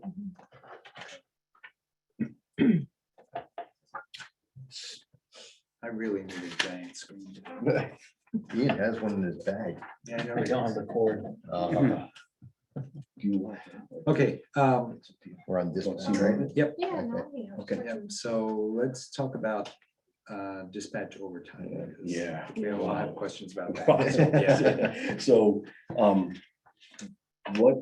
we're in our first year of a new schedule, as well as up until March 1st, we were understaffed, but we had people in training. So we had 2 full-time employees leave at the beginning of the fiscal year. I think it was August and September, Mhm. within a month of one another. And that threw a wrench into a lot of different things. I know we've talked about over the years that we've had the goal of having 2 people in those chairs at all times and finally achieved it in this current fiscal year. And then unfortunately, we had the departures at the beginning of the fiscal year. So that is what sent the overtime into a spin. Okay. The training period, and obviously to bring a new person on from baseline up to where they can be on their own is extensive, and because there's so much to know and learn in there. And we currently finally have, as of this past pay period, as of March 1st, a schedule that is fully staffed. Mhm. So overtime, theoretically, if we don't have any other illnesses or departures, will be limited to vacation time, Mhm. sick time, those kind of things. As opposed to just filling those shifts with additional full-time people. And I just want to also give credit to the full-time staff that was here when we were down 2 people, because they really did a great job, not working with one another, but they they put in some long days and long hours. So when we're down on full-time people, what's the order of call? Is it to ask other full-timers to work overtime? or- Contractually, it's, if you want to adjust the policy. Yeah, we actually always try to get a per diem person. We have with other dispatch centers where some of these people work full-time. Mhm. We're a little bit on the low side, but we have about 4 people and we reach out to them first. Mhm. If they don't take it or they're not available, then we go to the full-timers as an absolute last resort, which is a rarity. Occasionally, we may have an officer in there with us, but again, that's a rarity. So that's the reason for my question. So overtime includes does it include any police overtime, or does that show up on the police line? That would show up in the police. Yeah. police side. Police, okay. And again, that's been extremely rare. Yeah, They- good. Well, we solved Yeah. one problem. Right, That's good. Yeah. right. We haven't seen that, so. Okay. If I could on so I mean, you talked about the unexpected departures and the need to get new people up to speed, and that caused overtime this current fiscal year. Yes, Yeah. But the overtime for next year is increasing by 42%. right, so just trying to get a handle on it, because we don't have a track record as to what this is gonna look like under the new schedule. Okay. all right. And what I also did was, knowing that our per diem usage has declined over Right, years. yeah. That line item used to be in the neighborhood of 50,000, I believe, 51,000 Oh. over some years, the per diem usage. And that has dropped off with really kind of people peering out, and then just trying to make it balance. So that's why I asked for the increase, because we don't, it's really, it's a moving target until we actually have some track record when we have people, we're fully staffed and we have a period of time when we run like that. Well, I mean, the way I read this the requested budget, I should say, is that you're more likely to want to pay for the overtime for your individual since you're fully staffed now, right? Than bringing in per diem. You're expecting to be able to do that, then. We would prefer to have the per Right. diem because Oh, the per diem person with the full timer is actually a very good mix. Okay.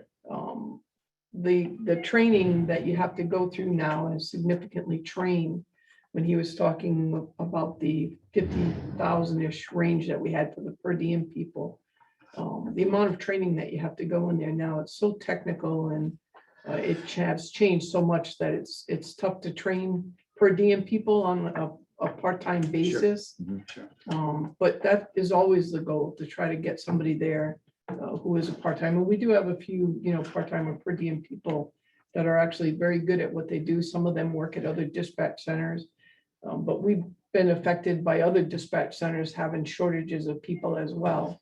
So we have like people from Groton City Dispatch and Groton Fire Alarm and, East Lyme Dispatch that were regularly taking shifts that now their full-time department is requiring them to take and do that. But that's the goal. So it's like I said, it's never offered immediately to the full-timers. It always has a period on the schedule where it's open for the per diem people. We don't even see it. And we don't even know a particular shift is open because it's not in our queue. And then when it gets to the point where none of them have taken it or there are still shifts that remain open, then it pops in our queue. So do you have a choice of per diems? In other words, can you choose an experienced per diem over a less experienced per diem? It's done on a fair rotational system. The only time that would be impacted is if based on the nature of a particular incident. So like if we have a critical incident that starts, on somebody's shift, it doesn't necessarily go by that list anymore. It's who can get here the quickest. That's what we They're all try. trained at the same level. Yeah. There's no. Oh, they are. like, They're level all one and certified. level two. Well, I'm thinking more experience level than. 10 years of Maybe I misspoke. experience versus 2 months of Yeah, experience. right, yeah, Yeah, Yeah. so, yeah, we wouldn't clear them to be in that position unless they were ready to go. So Right. even if they don't have 2 months of experience, they have a proven training track record to know that they're capable of doing it. got it, okay. And just to clarify, the contractual offering of overtime starts with the per diem. Yep. And then goes to full-time. And if they don't take it, then it goes to police officers. And if nobody takes it there, then a full-timer will be mandated to stay for 6 hours or something like that. So that's how it's executed. So the other question, continuing on, is the staffing issue that you had last year also the same reason why the holiday pay budget was It's overspent? exactly, For the same reason? and part of it was the payout from those full-time people who left, who had time accrued on the books. Okay. That's exactly what it was, Kevin. Thank you. Yeah. The per diem wages in actuals in 2018 were just under 53,000. And this year, or last year is budgeted, or this current year is budgeted at 28,650. Thank you, Mayor. And so for the public safety employee line, that's the 4 people you were talking, 4 full-time people. There are we have 8, there are 8. 8 8, full-time. I'm sorry. That's 8, okay. yeah. Right, that's the public safety employees line. And the other one, it should say per diem in the, Yeah. I'm not sure it says part-time in clear. Yes, it's per diem. Yeah, Yep, so this it's is per diem. right, and those would be, currently we're down to about 5 people, 5 or 6 people that actually Yeah. regularly pick up a shift here and there. And like Paula alluded to, some of them, most of them are full-time employees in other dispatch centers or police or fire departments. Yeah. So I'm gonna ask it the opposite question now, one of these line items, which is the trainings line item. You actually are decreasing over your revised FY22 budget, but it's the same as what you requested for FY22. Although you're expended most of the budget so far, and based on what you've just told us, do you think that you might need additional money in that line? It depends on if there are, if we do have to hire people again and then pay for these certain classes. So that pays for the actual fees for different classes that they go to, or in some cases, it's been reimbursement of mileage and that kind of thing. It's come out of that line item. But you're fairly confident in the just keeping the same budget as last year. I am. I think We because think it's gonna trend on the downward side, Okay, only because we had a couple new people. So instead of it being like a gradual class, all of a sudden, they had to get specific Right. classes. okay, all right. so hopeful that everybody stays put Yeah. and that everyone stays healthy and we actually have met the major training requirements that the state has on us. So right now, you're not anticipating any further attrition at the moment. Not at the moment. That's You kind of where I can't, was you going can't, with you that. can't. You can never, obviously, You think life gets in the way and stuff like that. But there's nothing you're anticipating. No, No, and we have a good mix of Good team. employees and a good team environment in there. So this helps to put it in perspective. The percent increase over previous year for overtime is significant. However, compared to the actual overtime for the year we're in, it's way less. And it's also less than what we experienced in F21 actual, which was 91,000. So in perspective, this is an optimistic view, even though it's a significant increase. Yeah, and again, I hope we don't Yeah, have to yeah. come back and explain again Absolutely. what happened. No, I understand. And we are trying with the new schedule to kind of get some time and a track record of some history that we can actually say, okay, well, is this realistic? How we're budgeting this now, Right. looking at it, or, do we have to adjust? on the contract, I'm sorry. Go ahead. No, go ahead. On the contract maintenance and leases line for dispatch. You've expended most of the budget already Yeah. for this year, and you're not requesting an increase. Are those not regular monthly expenses? They're annual expenses and we try to Oh, okay. get them taken care of That's as even quickly better, as so we it's a can. one-shot thing. Yeah, there's several vendors Yeah. and people that provide services Gotcha. for us. And Alright. it can be anything from generator maintenance all the way through our CAD RMS system. So my number's outdated on that line. Are they 100% expended now then? We are at, Oh, perfect. He's got the munis. yeah, Look at that. we're at 92.4. Yeah, so that makes Yeah. sense. Yeah, and I think We we just have, had our Money from last you. Yeah, major yeah. item. Yeah, him and Holyfield, sir. I It's not his first rodeo. mean. So before Council Ryan asked, how about uniforms? What happened to him? So, I wasn't gonna ask about that. we had expenses, so you see, I made transfers, right? That it should say, the starting number was 5,020. Okay. We had, and I asked Paul to kind of hold off on outfitting everyone with everything, even though we have 2 new people. So there's some Oh, maintenance in right. there. Yeah. Because we ran into some additional operating expenses, which is mostly, believe it or not, is ink cartridges Yeah. that Wait, what? cost, They're, excessive. we got, Yeah. we actually did get a new printer. But the ink cartridges are extremely high. However, we're working on a very special project right now that requires heavy usage of the printer. So question for you, do you need an ink printer or can it be a laser printer? We have a laser printer. All right. So it's And toner cartridges. The now. toner cartridges, we just switched to a new one because of the volume that we print at. Every Oh, NCIC so it is a collect. laser printer. It's not an ink. Yeah, Okay, yeah, you're not. That's what, all right. Yeah. toner. Where I was going with But that. is the just- toner so, is astronomically higher, but after the end of April, it will level out. So I had to borrow money from uniforms to.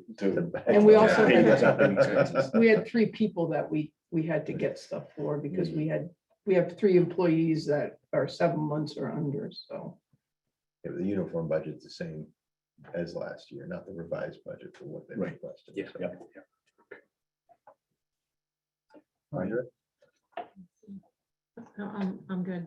You guys, Sorry. we're all looking for the same things. You guys run with it. I'm good.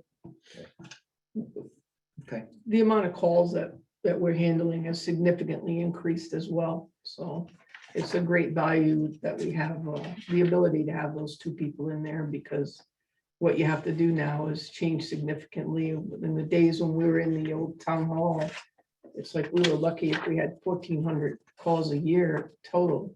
And now we're well over 28,000. So every year it's significantly calls a year? increasing. Over 28,000. 28,000? Police, Between right? police, fire, EMS, Oh, okay. dispatching for Ledyard and Preston. Oh, okay. So the call volume, and we've had quite a unusual amount of unique type calls. So. And another thing is, under the independent police department, we definitely changed how we're tracking and directing activity. So what we call directed patrols of certain areas, we want them documented every time it's made. For example, the high school or the school complexes, we want those logged, date and time stamp when the officer actually checked it. So that way, if there's an incident or something like that, we can always go back and say, okay, when was the last time we had an officer there?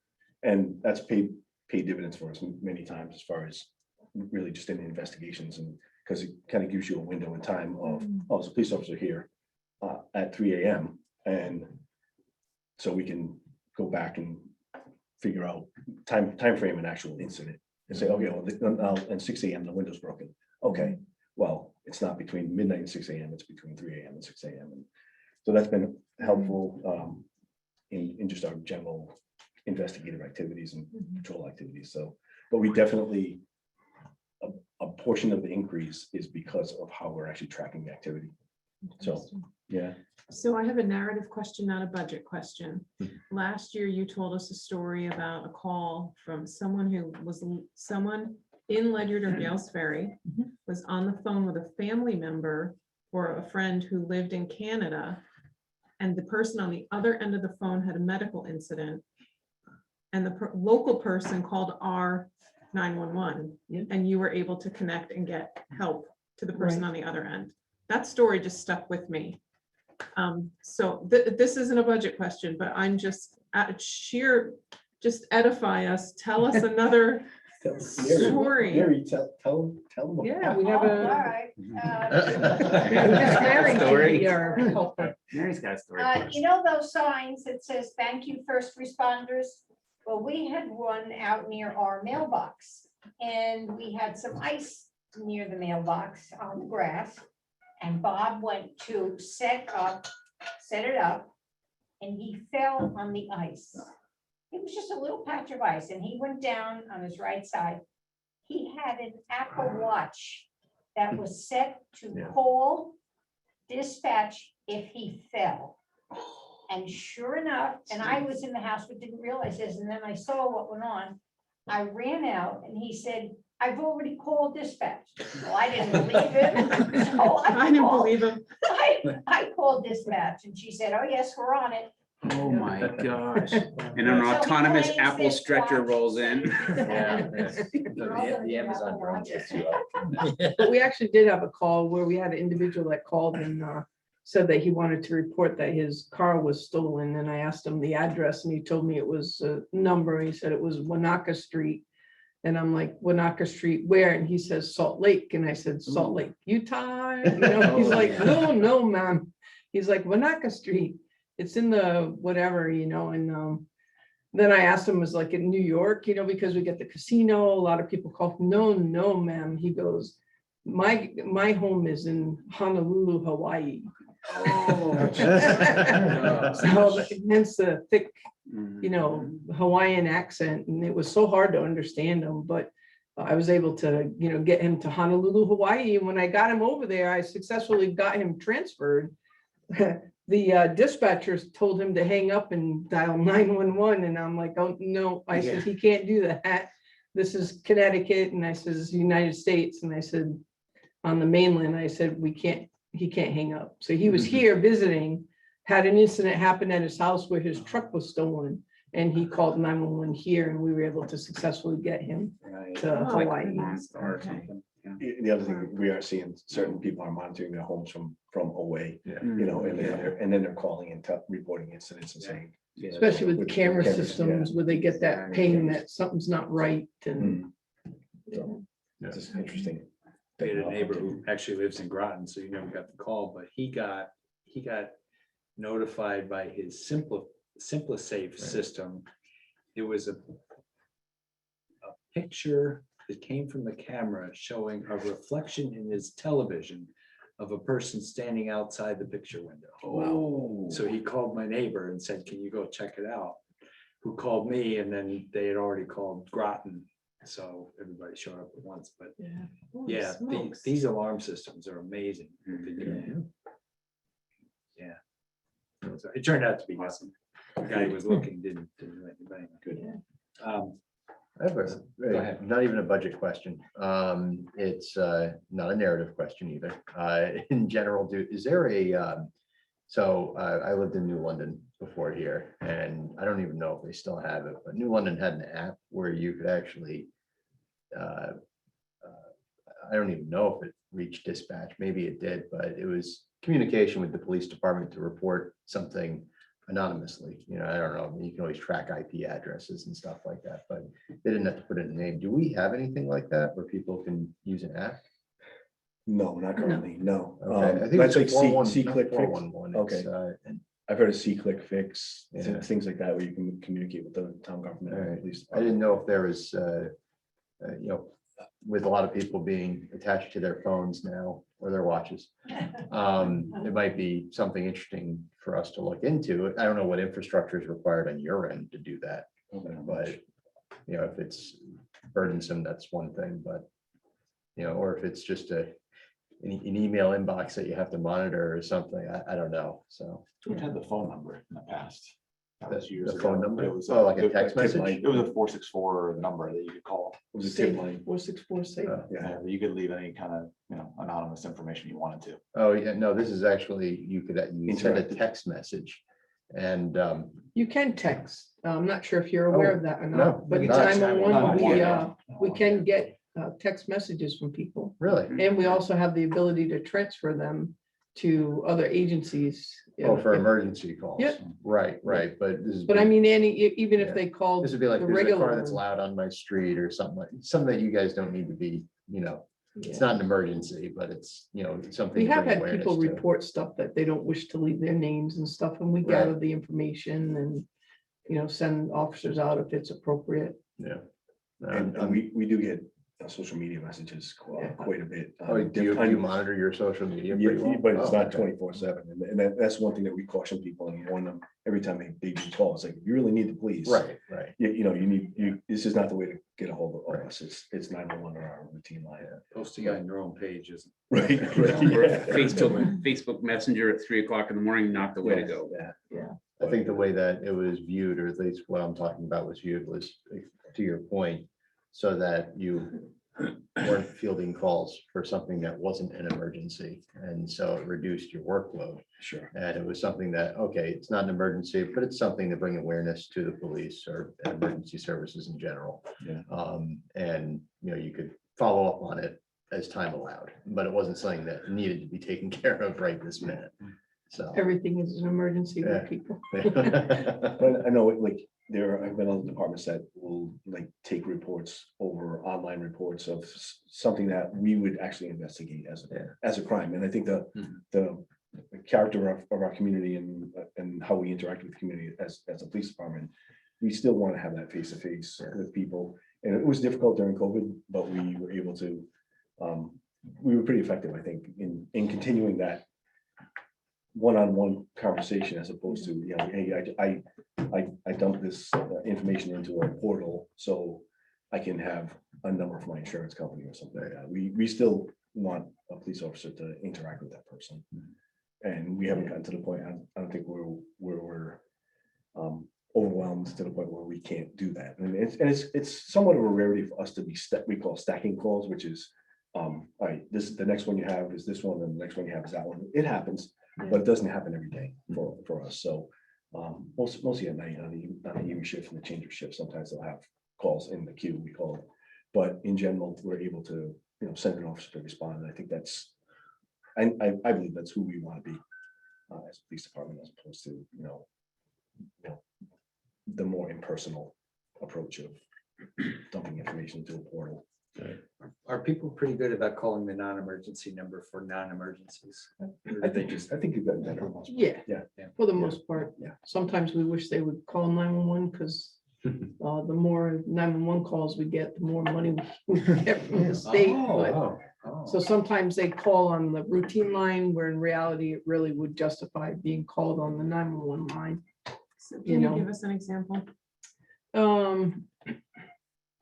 We've had calls where a person, they knew my name, where they called me and they were like, hey, how you doing, Paula? This is so-and-so, how's things going? I'm like, pretty good. How can I help you today? And they just like bluntly just informed me that, my mother was dead, and I'm kind of like, what? And unfortunately her mom had passed away, but they didn't think it should be called on the emergency line, and people think that, but when you see like suspicious people or people that you don't recognize in the neighborhood, or, I'm not talking necessarily a solicitor that's, going around, but No, that goes on Facebook. yeah. Yes. To give you an example, if you remember at all, the 15 Chapman Lane fire, how many calls we got on that fire? Fully involved structure fire. A guy had a burn barrel, went inside to make a sandwich, big gust of wind. We got 0 phone calls on that, not one single phone call. We got notified from the troop when they were in Tolland on their radio. They called us on a portable radio that we had on a secondary channel for them. So that's the thing, is like people think, to give you an example, yesterday we had a call where a lady reported that there was a tractor trailer truck that was on fire on Route 2 in Preston. But that individual called somebody else, who then called us on the routine line.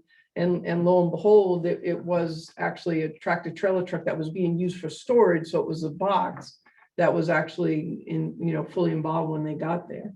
But we got no other phone calls on that, because everybody is like, oh, I don't want to bother 911, or I don't want to, somebody else called. And, we're always, no matter what time of the day or night, we're always willing to help people. We've helped people get,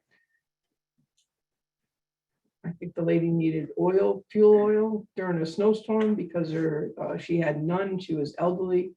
We've had people that have called 911 at 11 o'clock at night because there was a big storm coming. And she was concerned about her husband because he had a heart history. And she wasn't sure what to do if the power went out and where the nearest neighbor is a mile away. So. You that's got the kind of- mayor who calls to get approval for a burn permit. I mean, Yeah, stuff the like mayor that. who inadvertently 911 for that. dials 911. Oh, yeah, that's Remember right. that? On the Yes, I 911 do screen, I remember see that. his house pop up. I'm like, I recognize that Yep. house. The You 911 guys pay a lot of visits over to there? the 911 capabilities have I feel like- significantly improved over the last, even just 5 years timeframe. Where before it was, you were maybe 1,000 yards with, when you dialed a cell phone, now it's actually physically taking us That's to awesome. houses. And when you think about it, it's an amazing technology because we're at what they call phase 2. And we can now get text messages from people. And eventually there's going to be 9 phases. So eventually we're going to be able to take and actually get video from people. From calls and stuff that they call in. So it's pretty amazing. But we sent Sergeant Rich, when he was a sergeant at the time at the old PD, we actually sent him all the way to Charleston looking for somebody and Found the guy. found him. Yeah, I didn't stop at the state line, and he was an active suicide attempt Oh, with yeah. carbon monoxide. Triangulated it. Yeah, and I ended up getting him on the phone, and he actually told me where he was, and where I ended up in Hopkinton, Yeah. Rhode Island, and I never would have. I got the police there, and obviously I didn't go by myself, but I said, I'm in and out with this call, and was able to find him, and he was literally like into the woods, and it was landmarks like the red barn, and you take a right and that kind of thing, and I was able to go in, and it seemed to me like, he was at the point, he was making a suicide attempt, but he also wanted help, and I was able to, get there with the Hopkins police. And I digress, because we were actually into the corner of Richmond, and the young patrol officer that showed up had no idea what, at that point, we called Richmond and said, this is actually in Richmond, and he's like, what do I do? It was a brand new patrolman, and we were able to help him out, but yeah, just the capabilities have improved so much over the years, and that's another point as to the capability of 911 and dialing 911 for location services and that, as opposed to when somebody thinks, oh, I don't want to bother them, well, if we really need to know where you are, that's the way to call. So It's at the point now where it was something that's called a rebid, but it automatically refreshes where the particular person is. And we were just trying it one day just to see how it worked. And they were out, there was actually 2 people that are out at the Whitehall Park. And every time I refreshed, or the screen refreshed, I could see literally, I follow where they were walking. And they got to a point where I refreshed the screen and they started to go at an unusual angle. I'm like, why are you not going straight ahead? Why are you going? And they like, because there was like a body of water there and they would have been in it. But it's amazing what the technology has improved so significantly. And again, it can be the difference between finding somebody or not finding somebody. I mean, everybody heard, about the young boy who got crushed in the car, that it was hours before they found him. And we found people, significantly. We had one person that came over and said, you're not going to find me this time because I shut my location services off. And we found that individual at Rocky Point. Really? We didn't physically go there. We worked with Waterford PD and East Lyme PD, checking areas where this individual might be based on her cell phone, and we actually physically located her. Wow. So it's amazing. We don't give up. I think Bill knows that from experience. Well, let me tell you what Oh, boy. I called the non-emergency number and I got Steve Whaley. I said, Steve, I need a couple of guys with a stretcher. That didn't happen. See, he should have called the 911 right there. You cost us money that day, Sorry. counselor. So this is actually very helpful to me because I think I would be more inclined to call the non-emergency number, especially so the first example you gave was somebody who called because there's a dead, Somebody had passed, yeah. or somebody passed in the house. I would think, okay, I don't need an ambulance at this point. Right. She's gone. Yeah. I would probably call non-emergency, but you were saying that would actually be emergency. Is it at a point where we would need to do some public education on when to call 911 and when to call non-emergency? Well, Yeah, I mean, one- it depends on the person, I guess. It's Yeah. subjective. I mean, plus smartphones change the game because you can just tell your phone to call the police Mhm. and it will call us. It's not gonna call Or- 911, it's gonna call a routine line. So Pre-program your Apple Watch to recognize that you've fallen and it calls us. Very cool. It's kind of unique That's what it crazy. says, you know, Should have but we knew exactly where we needed to send services, which we did. in the case of a death of an elderly person or infirmed, you still need someone with the credentials to make a presumption of death for the police to even investigate. You still need that responder Mhm. with Okay. this, with the proper licensure. So I just want to comment, we haven't asked any questions about your budget. It's actually flat compared to last year. It's like, We have, newer employees are probably lower on the pay scale, and that's kind of how it's working. So, Yeah. But we're, We're talking about dispatch still. yes. Or are you talking about? I'm police? sorry, I was moving on. You're moving on to Oh, police. okay, That's why I was asked. sorry. 3:00. Let's go. We were talking dispatch. Yeah. you guys all set with dispatch? Yeah. Thank you. Thank Paula. you. Thank you, Heather. Okay, thank you all. There's two of Thanks, you, Heather. there are two Thank you. plates. Take Yeah, Yeah, take one. Take two. You take two or Don't be three if you shy. want. There's plenty. Thanks. Thank you. Take care. Okay, so moving on to police. I saw equipment maintenance line went up. Yeah, just, that's all about car repairs.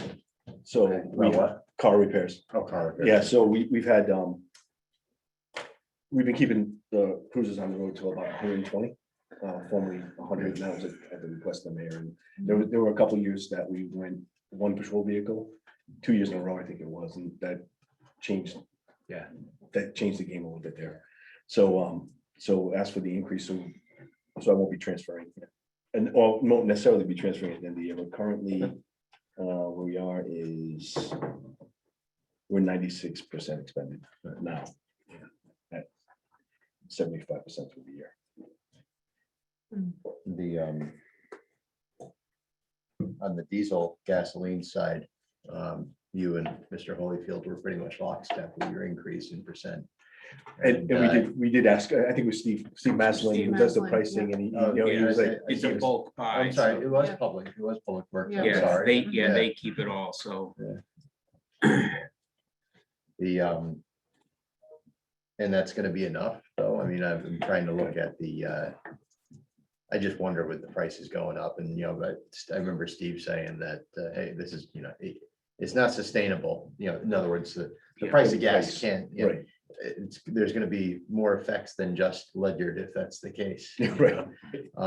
So, but I'm assuming this is just your best guess for what you'll probably need, though. Yeah, and we tend to work off each other a little bit at the end of the fiscal year, because there may be a certain amount left in my budget, and they'll say, I'm gonna take 8,000 out of yours, and, just so we can make it work. So sometimes the bill comes completely to us, and at other times it's paid by Public Works, so. Okay. So it's a valid question, because I was going through some old emails and I remember now, after looking at the emails, that I asked if you guys could lower your gasoline budget, and you did, and here we are. It's a valid question. Yeah. Is it enough? Feel like I'm hogging all the questions. You guys- No. Okay. I noticed your overtime went up, but your actual wages line, your public safety employees budget went down. I'm assuming you lost heads. Yeah, we're currently, right now, our authorized strength by ordinance is 23. It says the chief may employ 23, so it's up in the air as to whether or not it includes me or not, but we have, and it also allows us to go above when we know that somebody's gonna retire and they've given their intent. So right now, we have 2 people in the academy, so they're not effectively working with us yet, but they're in training and we're paying them. And that brings us to 22, so we're still short one person, but in general, well, I thought that we had kind of solved the overtime riddle for police operations at least for a period of a couple of years here. And then we recently had a situation where we were running short 2 sergeants. And that was for an extended period of months because of some negotiations that we did with the union about who was actually eligible, and eventually it all worked itself out. But that took a big chunk out of our overtime budget this year. And we also had also recently returned from hip replacement surgery, and he was out for Almost 3 months. yeah, 3 months in total. And he's actually doing really well, so that's good. That's good. Yeah. So those are the kind of events, aside from just vacation time and training and that kind of thing that puts us under.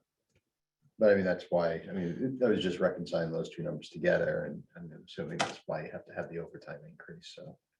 Now, when do those cadets come on board? So they're in 2 different academies. So one should graduate in April, Kyra? May, yeah. April, May. And then add another 10 weeks Yeah. for field training there. Oh, So we'd probably make it right around the beginning of the fiscal year. We'd have added 1 person to the to our second person sometime later in the fiscal year. fall. And that gets you up to 22, including you. Yes, Oh, wow. yes. Okay, And and this budget accounts for the 22.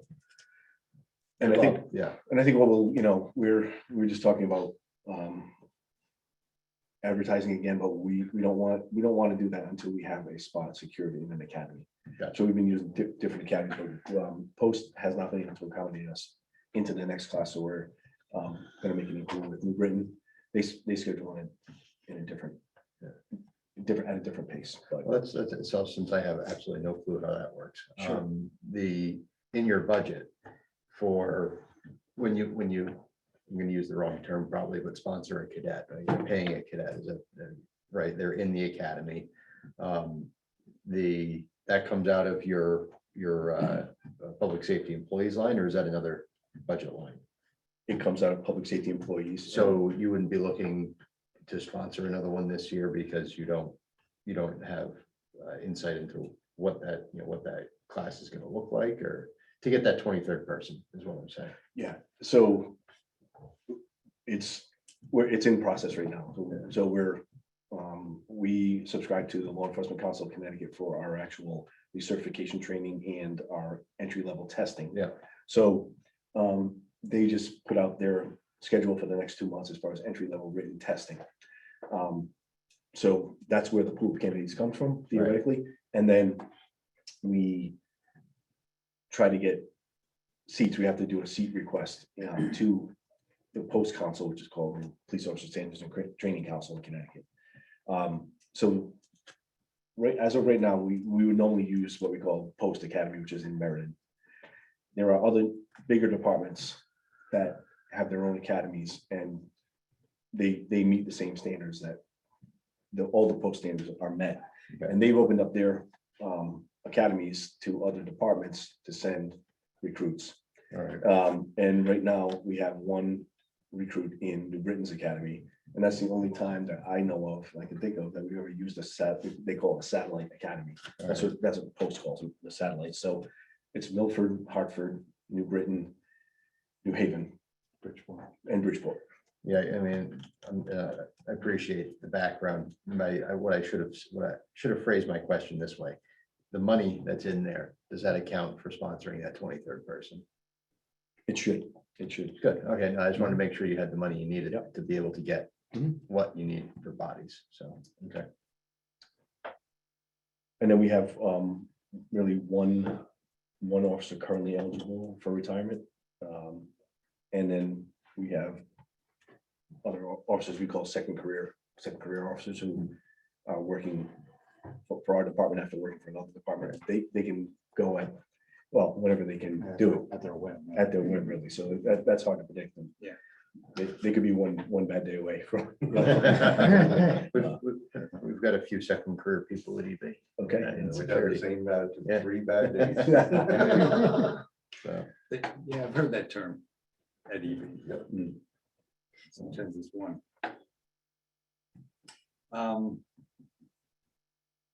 Thank you very much. I appreciate the background. Are you gonna ask about the degree incentive line? Yep. You can. Well, okay, I'll ask about the degree incentive line. So the budget and the actuals are different, and it looks like they're different historically.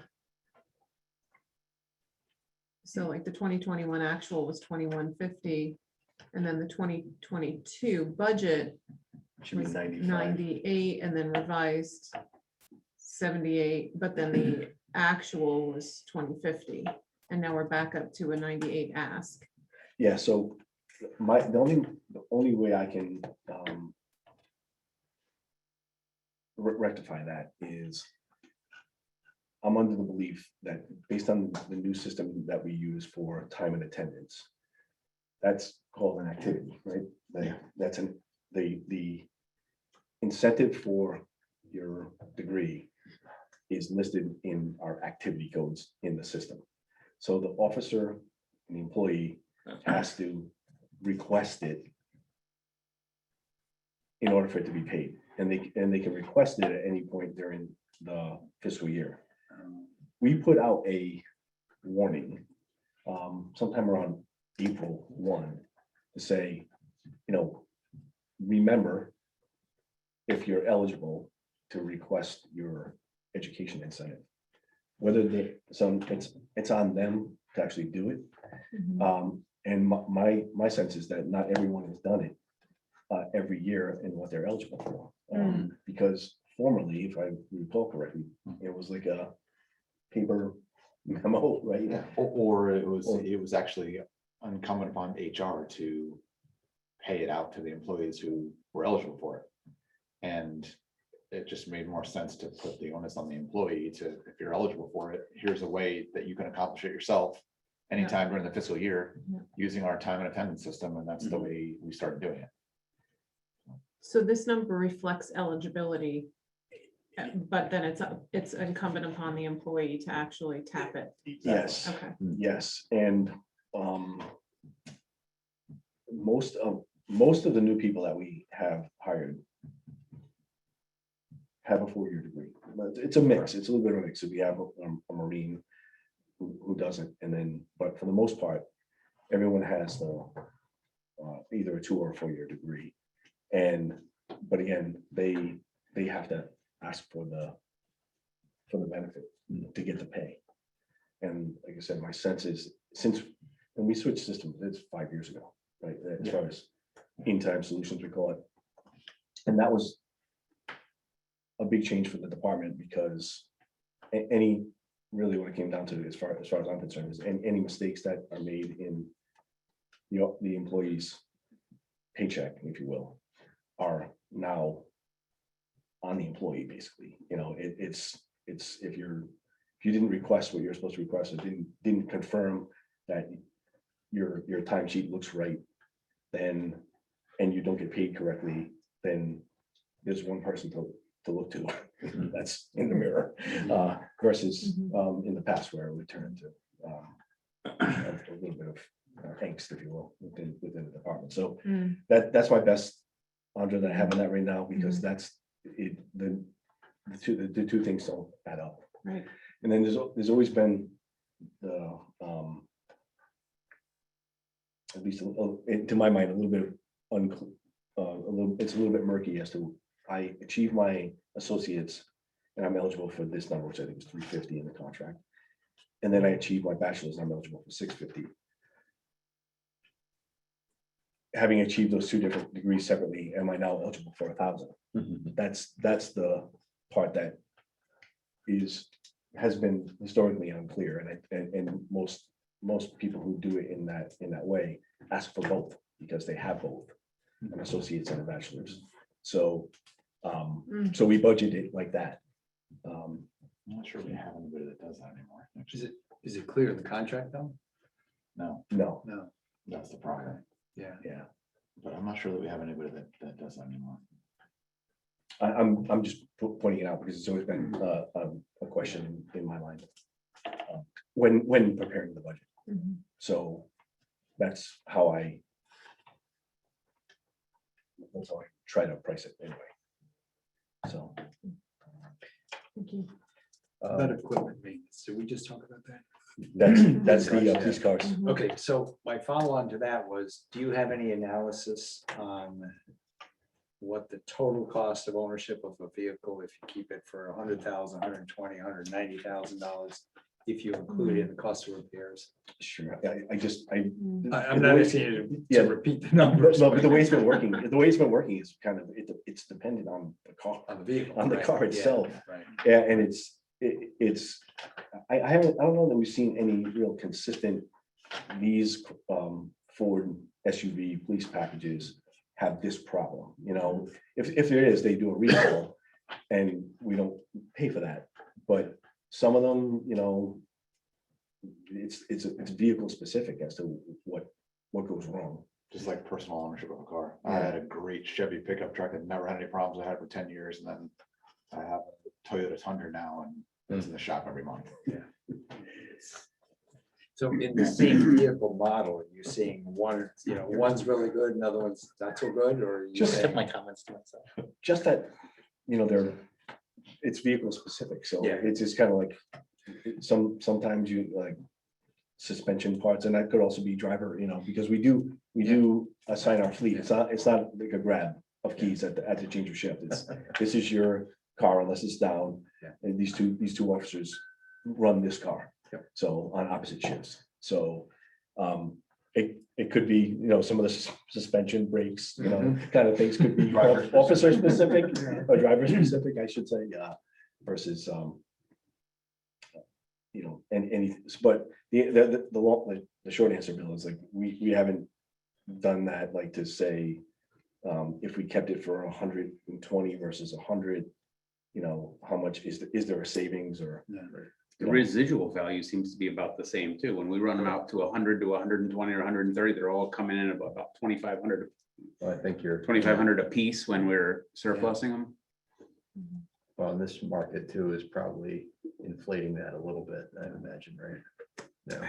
Well, it's harder because the cruisers, you know, they might have 100,000 miles on them, but when you look at the running hours, 22, 23, 24,000 hours of runtime. So they're heavily discounted, I think, because these things are running all the time. If you shut the vehicle off, then all your systems log off, Right. Yeah. and then you gotta start over again. So generally, there's a lot of idle time on cruisers. So That's interesting. So when you turn the car off, I mean. So they have to reboot You the have to laptop and reboot the everything. car, There essentially. isn't enough battery supply. There's no Right. such system Yeah. out there Yeah. that can handle the battery load with all, it's a mobile office, so Yeah. you shut it down. But how long does it take an officer to boot up the car before they get out? I'm just curious. it's logging, basically you're logging into the computer aided dispatch system, so Right. you show up on the screen. And then really the camera, like the camera is another login. Camera system and laptop system. Those are, yeah, so it's not terribly long. It's just, But if it if takes a you, minute or two, that could be a big deal in an emergency situation. it is, yeah. I'm just because- surprised there hasn't been some sort of passive logon with RFID or something that's pinned to a specific officer. They're in the car, the system logs them on immediately. The interface That'd with be awesome. Yeah. We'll take it. Yeah. We'll take it. I can speculate that the interface with I'm just NTIC, surprised that hasn't. yeah, the interface with NTIC from those, in those systems is always, it's the security, the Right. security requirements. There's, Like a two-factor thing. right, there are ways that you have to actually connect, and there are ways you can't connect by the federal regulations, so. Back to numbers, so I'm always curious about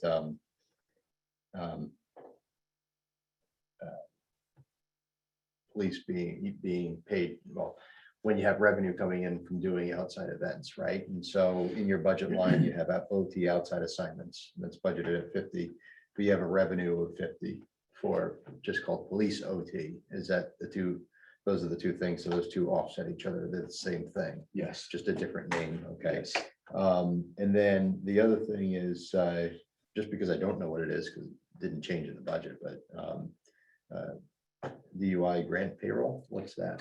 Yeah, so the state of Connecticut DOT Highway Safety Office has passed through grants that come from NHTSA. And they run a program. Oh, yeah, I missed it. It's right there. Okay. Yeah, so, and what's happened with, recently with our staffing levels, we asked for a certain amount of money. You can see that historically, that amount we've asked for has dropped off because we haven't been able to fill it. Because our staffing level hasn't been steady and consistent. So we'll be granted the money, a certain amount of money, Right. to do those extra patrols on Thursday, Friday, Saturday night. And I think the hours are between 6 PM and 2 AM, or 6 PM and 4 AM, 6 and 2. 6 and 2. And sometimes we can't put someone out there. We'll offer it and no one will take it. So you're saying you can't spend the money, so, because the grant revenue is budgeted at 6 grand, but your budget for expenditures is 10. Yeah, and we probably won't spend the 10, and I Okay. think and the revenue number was based on usage over the past 2 or 3 years. I think, Gotcha. when I worked with Marsha on that. Yeah, it's just, we've been short, so we haven't been able to fill it. So there was one year that they didn't fund us, about two or 3 years ago, and now they funded us again, but at a lower number. Yeah, they basically, the state divvies up that money based on the usage and Right. your Arrest. productivity. Your activity. So not only do you need to, no, that's really how they do it. I mean, you, not only do you have to put the hours into it, but you actually have to get drunk drivers off the road. So they factor in both of those things and Yeah. say, oh, well, you've only put in this number of hours and this is the productivity that we saw from your department. So we're either gonna raise it or lower it. And like I said, we haven't even been able to fill those shifts because we have to fill our regular patrol shifts. So our funding for that grant has reduced drastically over the years. Yeah, so I guess that to your point, and because you're the ones that actually seeing this happen, should we budget this at what the grant value is? I mean, we're not spending it as it is. Yeah, so For the expense side. Yeah, I mean, the grant's 6 grand. Yeah. And the expenditure's 10, well, 4 grand, but I mean, I'm just wondering if we don't spend it. yeah, I'm always optimistic that we're gonna be able to put people out there, we're gonna spend it, we're gonna get our arrests. And But if you spend the 10 grand in the support and get the arrest, then it would be funded to the grant. Does the grant increase? Then it would be, the grant funding would then increase. So, yeah, so every year we'd Oh, have it's to, commensurate. we'd have to Oh. reapply. We'd have to reapply and then Okay. basically say, this year we're asking for this much. Right. And Oh. they have the discretion to, reduce, increase, well, mostly reduce. They would normally not increase back beyond what you asked for. So if we asked for what, have we asked for FY 23 yet? For the grant? I mean, I don't think so. so if you It get the wouldn't 10 be- grand, you're gonna ask for 10 grand. Yes. Oh, I see. Okay, Yeah, so, and they're on the until federal fiscal year, October 1. Gotcha. to Their fall. yeah, September 30th. all Yeah, right. So either way, no matter what, it's a net zero affair. That's, it should be, yeah. okay. I think the only other question I had, well, take that back, there's 2 more questions, but education more than anything. Other supplies, it went up 10%, but what is that? Ammunition, basically, I yeah. think go up in price. Yeah, basically, And you can't get it. Yeah. yeah. Yes, so it's mostly called non-instructional other supplies, that's I like that. Other ammunition, supplies. ammunition targets, anything to do with the range is what, Like the, You have trouble getting it too? there's a delay. it's back order. Yeah, significant delay. Is that's response time too for the officers? Yes, yes. Oh, okay, okay. And then the last question I had was canine upkeep. The mayor zeroed it out. What, well, I mean, I can read what it was for and take an educated guess, but is that something that's, was that like a wish item or? Well, it's something that we've been trying to reestablish over the past couple of years. And the department historically had police canines and trainers of police canines on Yeah. staff. And we haven't had a canine since, I believe, 2017. Oh, so this was to establish To a reestablish, canine. right. Before that, I started in 16. We didn't have 16, one. okay. $1,000 to reestablish a canine? Really, it's just for food and veterinary costs. Oh, I see. It's always, Oh, so the actual cost of the canine unit was probably one of your other request lines here. no, it would be like, there was promises of grants to actually give us a dog from. Oh, I see. Gotcha. The Hometown Foundation, and then there was plans to go for fundraising to try to outfit a vehicle and that kind of thing, but Right. and you know, the way I view this, the whole situation is the mayor and the town council are the keepers of the keys as far as it relates to funding, and your approval of that line or rejection of it basically sends a message as to what the mayor and or the council think are appropriate for the town. And at this point, you know, the mayor disagrees that that's it. He doesn't want to reestablish the program. Yeah, and my opinion has been, and we're regionalizing on a lot of different fronts, and I really feel like we have an accident reconstruction specialist team that has been sent out multiple times to multiple towns. And I feel like those towns owe us a dog from time to time if that's what we need. You know, we put people out there, we put specialists out there to adjacent towns when there's, you know, when somebody's hit and killed in the crosswalk on Greenmanville Avenue, our guys were there. They're there because they know what they're doing and they're doing a great job. But to that, I say, Stonington, you have a dog, bring us a dog if we have a need. So when we do that, and we send an officer to Rod, Yep. Mystic, Stonington, whatever, is there any intergovernmental revenue there? No, it's just like It's a courtesy. yeah, it's We like have a a mutual professional aid courtesy. situation. Okay. Yeah, same with. Do we the- get support from? Yes, let me speak on that too, Yeah. is because it's Ledyard, Stonington, Groton Town, and now Groton City has a fully trained officer that they want to join us as well in the, we call the traffic and crash investigation unit, the Southeastern Connecticut Regional Traffic Unit. And so, for example, we've had 2 recent fatalities, one on 117 and one on Route 12, where their officers were there with their equipment, helping us investigate our case as well. So it's not a, you know, we always give and never receive in that situation. Right. But the mayor is correct in stating that, you know, we are the leaders and supervising department of the team. The team leader is a supervisor from Ledyard PD. Right. And so we are leading out on that, but at the same time, we're also, because of the expertise, and unfortunately over the years, this agency, this department had to develop that expertise because of the amount of fatal and serious injury accidents that happen here in town. But the bottom line is we also receive personnel and equipment, the usage of equipment. We recently had our data collector kind of freeze up, and guys are shooting maps with laser, basically total station type of shooting points and making to make a diagram. And our equipment froze up. Stonington came with their equipment and we were able to use their equipment. So in your view, it's a fairly equitable relationship. I between believe us. so, and it's becoming more and more equitable. All right. over time. I view it, you know, the reason I asked a specific question about intergovernmental revenue is because that's exactly what happened on the education side. We send a child out of here, we send it to New London, we have to pay New London. Right. And so, you know, I didn't know if that was the same on the municipal side, but anyway.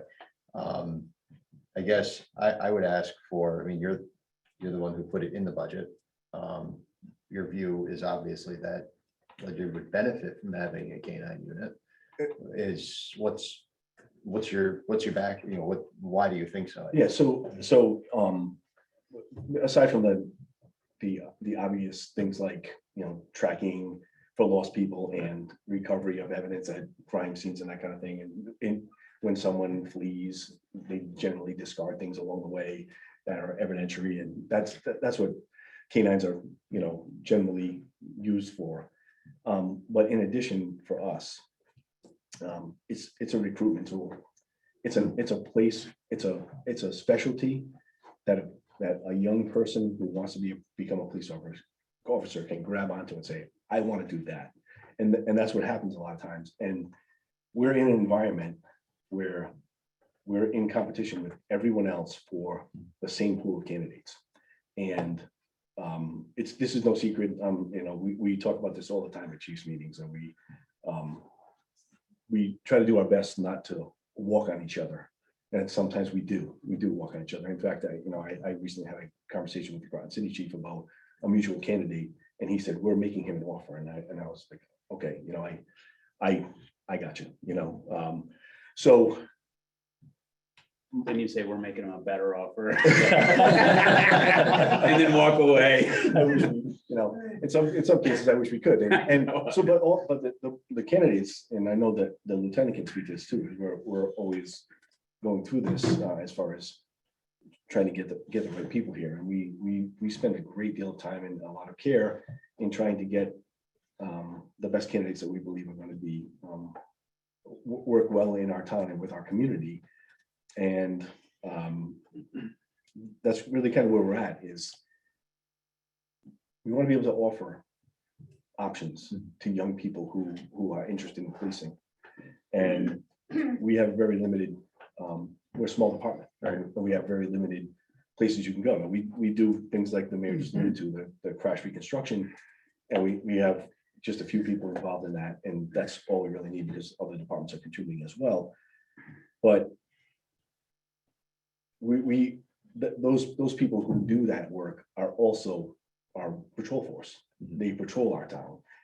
That's not their job, their only job. We try to give people specialties within patrol, crisis intervention, crash reconstruction, and canine operations would be another one that we want to be able to offer. And that's like you said, aside from the obvious benefits of police canines when they're needed. And to the mayor's point, we've brought in canines in the past from other departments and they've done amazing work for us, whether it be the state police or Stonington, Groton, or anyone else surrounding. They've been right there to help us. It's just the response time sometimes is rough. We did for a bloodhound to come from Tolland at one point, and luckily it wouldn't have made a difference in individual who was lost, was deceased. But those are the reasons. So, I mean, so I fully appreciate and understand the recruitment aspect of that. But from an operational basis, how often have you needed a canine on an annual basis, I guess? Yeah, it varies. Yeah, I'm sure. It varies, and then there are certain types of calls that it's almost automatic when the call comes in. It's right, this is the situation. It's a lost child, and a lot of times lost children are actually inside the house somewhere, where they can't be found or are hiding or whatever. But so we can call them off or whatever while they're in response and say, yeah, we found the child and they're inside the house and that kind of thing. But so it varies. It's hard to put a number on it. Yeah. I'd say regularly, I think we'd be looking for the service maybe around once a month on average, maybe, or thereabouts. Sure. Just whether it's just looking for a metric to wrap my head around. That's it. Yeah, it depends, and it's a hard call. Okay, thank you. Sorry, I'm done. So, I had a question about I'm sorry, uniforms. Did you also take out uniforms is up? It's with the same as new hires and and expenses as well. And so same for instructional supplies. Okay, let's take a quick look at capital.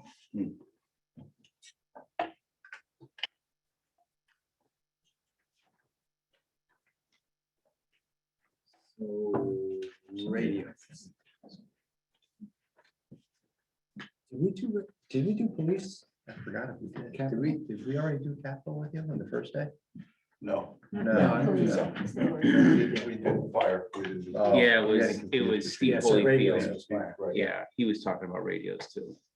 So radios, I think we're clear on. We're applying for a grant. We have some money. We're hoping to use some ARPA funds to purchase radios. And if we get the grant, then great. But I think, well, the last signatures are on the paper now, so I think we're in good shape right there. And you're pretty confident about getting Yeah, that? yes, Okay. yes. Body cameras, where are we with body cameras? What's I'm most interested in the timeline for when we'll Want to take it? implement. Implementation team from WatchGuard that is our vendor is on the 28th and 29th of this month. Excellent. And then there'll be, we've already started training on just the basic nomenclature of the cameras and how the mounts are worn, et cetera. Yep. So it should be a short training window after the implementation is done. And then. Target is April 1. Yep, as soon as the policy is done, yeah, it should be in the first week of April. Good. So we had a meeting last night with Community Relations Committee. We talked about maybe having a public information session where, parents bring your kids, come see a police officer, come see the cruisers, do something out in public. And we wanted to time that for when you have the radios implemented. So they could Body see- cameras. Body cameras. I'm sorry, the body cameras, and they could see the dash cams, see a cruiser, see the equipment that the officer, so the fire companies do it. It's always parents bring your kids and the kids are all over the trucks and, Yeah. creating future firefighters and policemen, so. Mm. So that's good time, excellent. And the equipment's been purchased and the expenditure's been made, and anything that's requested beyond into the next fiscal year would be maintenance. Great, okay. Okay. Vehicles is a standard recurring amount, police psychology exam reserve. What is that? So in the accountability bill in 2020, one of the provisions was that officers have to undergo basically a mental health wellness check every 5 years. And the legislature left room in the language of the law allowed us to do 20% of our departments. So every year you're doing 20% of your department. So every 5 years your department is compliant. So our provider is scheduled to come on site on April 25th to do ours for this current year, to do 5 people. And we have money in the account from last year for that, and we're putting money in the account, same amount Yes. this year. Yeah. And then CLIA accreditation. So the requirement is still in the air. So it still stands in the law that was passed. Yep. And there's been testimony on that from my fellow chiefs, 2 of my fellow chiefs at least in the past 2 weeks. Because the desire for Connecticut chiefs and others is to have the law amended to say post accreditation level 3 by a certain level 1 by a certain date, or CALIA, post accreditation level 2 and 3 by a certain date, or CALIA. Okay. So we'd have to join Compact, which is about $2,500 a year to be post accredited. But what we were doing was saving $4,000 a year. So basically we could pay CALIA $12,000 to get accredited once. Okay. Yeah. So whereas, and then that would be on a every 3-year re-accreditation cycle. So when you start that relationship with CALIA, we were trying to save over the 3 years where we thought that the time marker was going to be in the future, I think in 2025, that you'd have to be accredited. At that point in time, we'd be able to pay the fee, and I believe it was like $11,500, $11,700 for a department our size. And it's a one-time thing. But then every 3 years, you do. Every 3 years, Mhm. okay. Now, what's post accreditation? So post accreditation would be a very similar Connecticut specific Yeah. standards. Frequency, what's? As far as frequency, again, every 3 years. Every 3 years. Yeah. So back to the psychological exam reserve, I'm not clear on why it's in capital and not just in there. If it's an annual expense, why is it not in there, just the regular budget? Well, we last year put these police accountability bill reoccurring things into capital because some of them were saved. We call reserve accounts, or we used to call sinking funds, reserve accounts, and then others were. Because it's a reserve account. Okay. Yeah. It's okay, Yeah. And it's only every 5 years though. So but it's But no annual. reoccurring. No, it's Annual it's- 20%. Yeah, an annual Right. 20% of the department. Yeah. And you bring up a good point, Andrea, it's here to stay. And it could be part of, that line item could be shifted into our operating budget. We were But just, isn't the legislature constantly massaging that particular bill, that pull that? They're talking about. I don't think. I mean, it's I don't, really yeah, I an don't think this accounting piece is question part of more what than they're anything. looking to massage, though. Yeah. I think the post versus Calia thing is one that they were working on, Mhm. but I don't think the psychological. That's not gonna go away. But I agree, it's an operating expense. It's just like any other certification. So you could take 20% of that and allocate it to the annual budget, understanding that. Take it out of the 5 years, put it in the budget in the line item. We could do that, if the council and the committee wants to actually make. I make that guess I change. would defer to what finance thinks on that. To me, it's an accounting question to my mind. I just was curious since it's an ongoing. I would annual agree. I expense. mean, it's not a capital item. Right, Makes sense. when the bill came and there was so much ambiguity, I think, about the discussion, we decided Made sense. to put these requirements that were going to cost money into the capital budget. So at points in time, they could have been potentially cut or if that was no longer needed.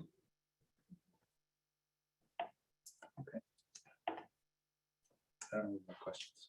Can I assume it's 60 and 61 you want to rotate out?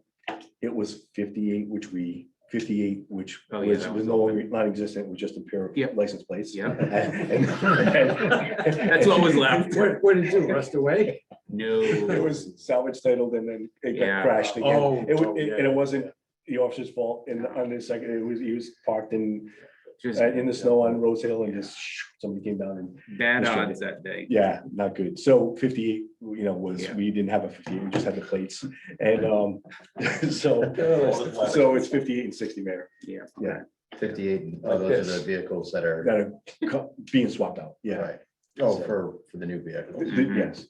Oh, so not the Toyota Altima with 200. That's not a, That's that's not the a daily Steve. driver. Yeah. Yeah, And Not a daily I have driver. to talk to Steve again, because that's a Nissan Altima. but Yeah, no, who's- who's count- who's counting? I know. And the mileage, I mean, I was looking at the same sheet, my average mileage on these cars, holy wow. That's all. Yeah, for the cruisers. Yeah. There was a time when we bought used taxi cabs and painted them with police cars. Right. Yeah, now the taxi companies do I that was to about to us. say, the opposite, Yeah. yeah. Wow. Hey, All right. All right. We all well good? said. All right. Thank you, gentlemen. Thank you very much. One last thing, thank you very much. Same with the fire department. Say it with you. Thank you for everything you guys do. Really appreciate it. I know I've had to call you guys once or twice since I moved to Ledyard, and not for emergency, thankfully. But even though it wasn't an emergency, your officer was very responsive, very professional. Even though he's about a foot taller than me. So it was, you guys are very punctual and very professional, and really appreciate having you guys in town. Thank you. Adjourned. Thank you both. All right. Have a brownie on your way out. Roxanne is the Push baker. away. You're pushing the brownies. Okay, for the folks online, we are going to adjourn. Thank you very much for coming. And meet again. Yeah.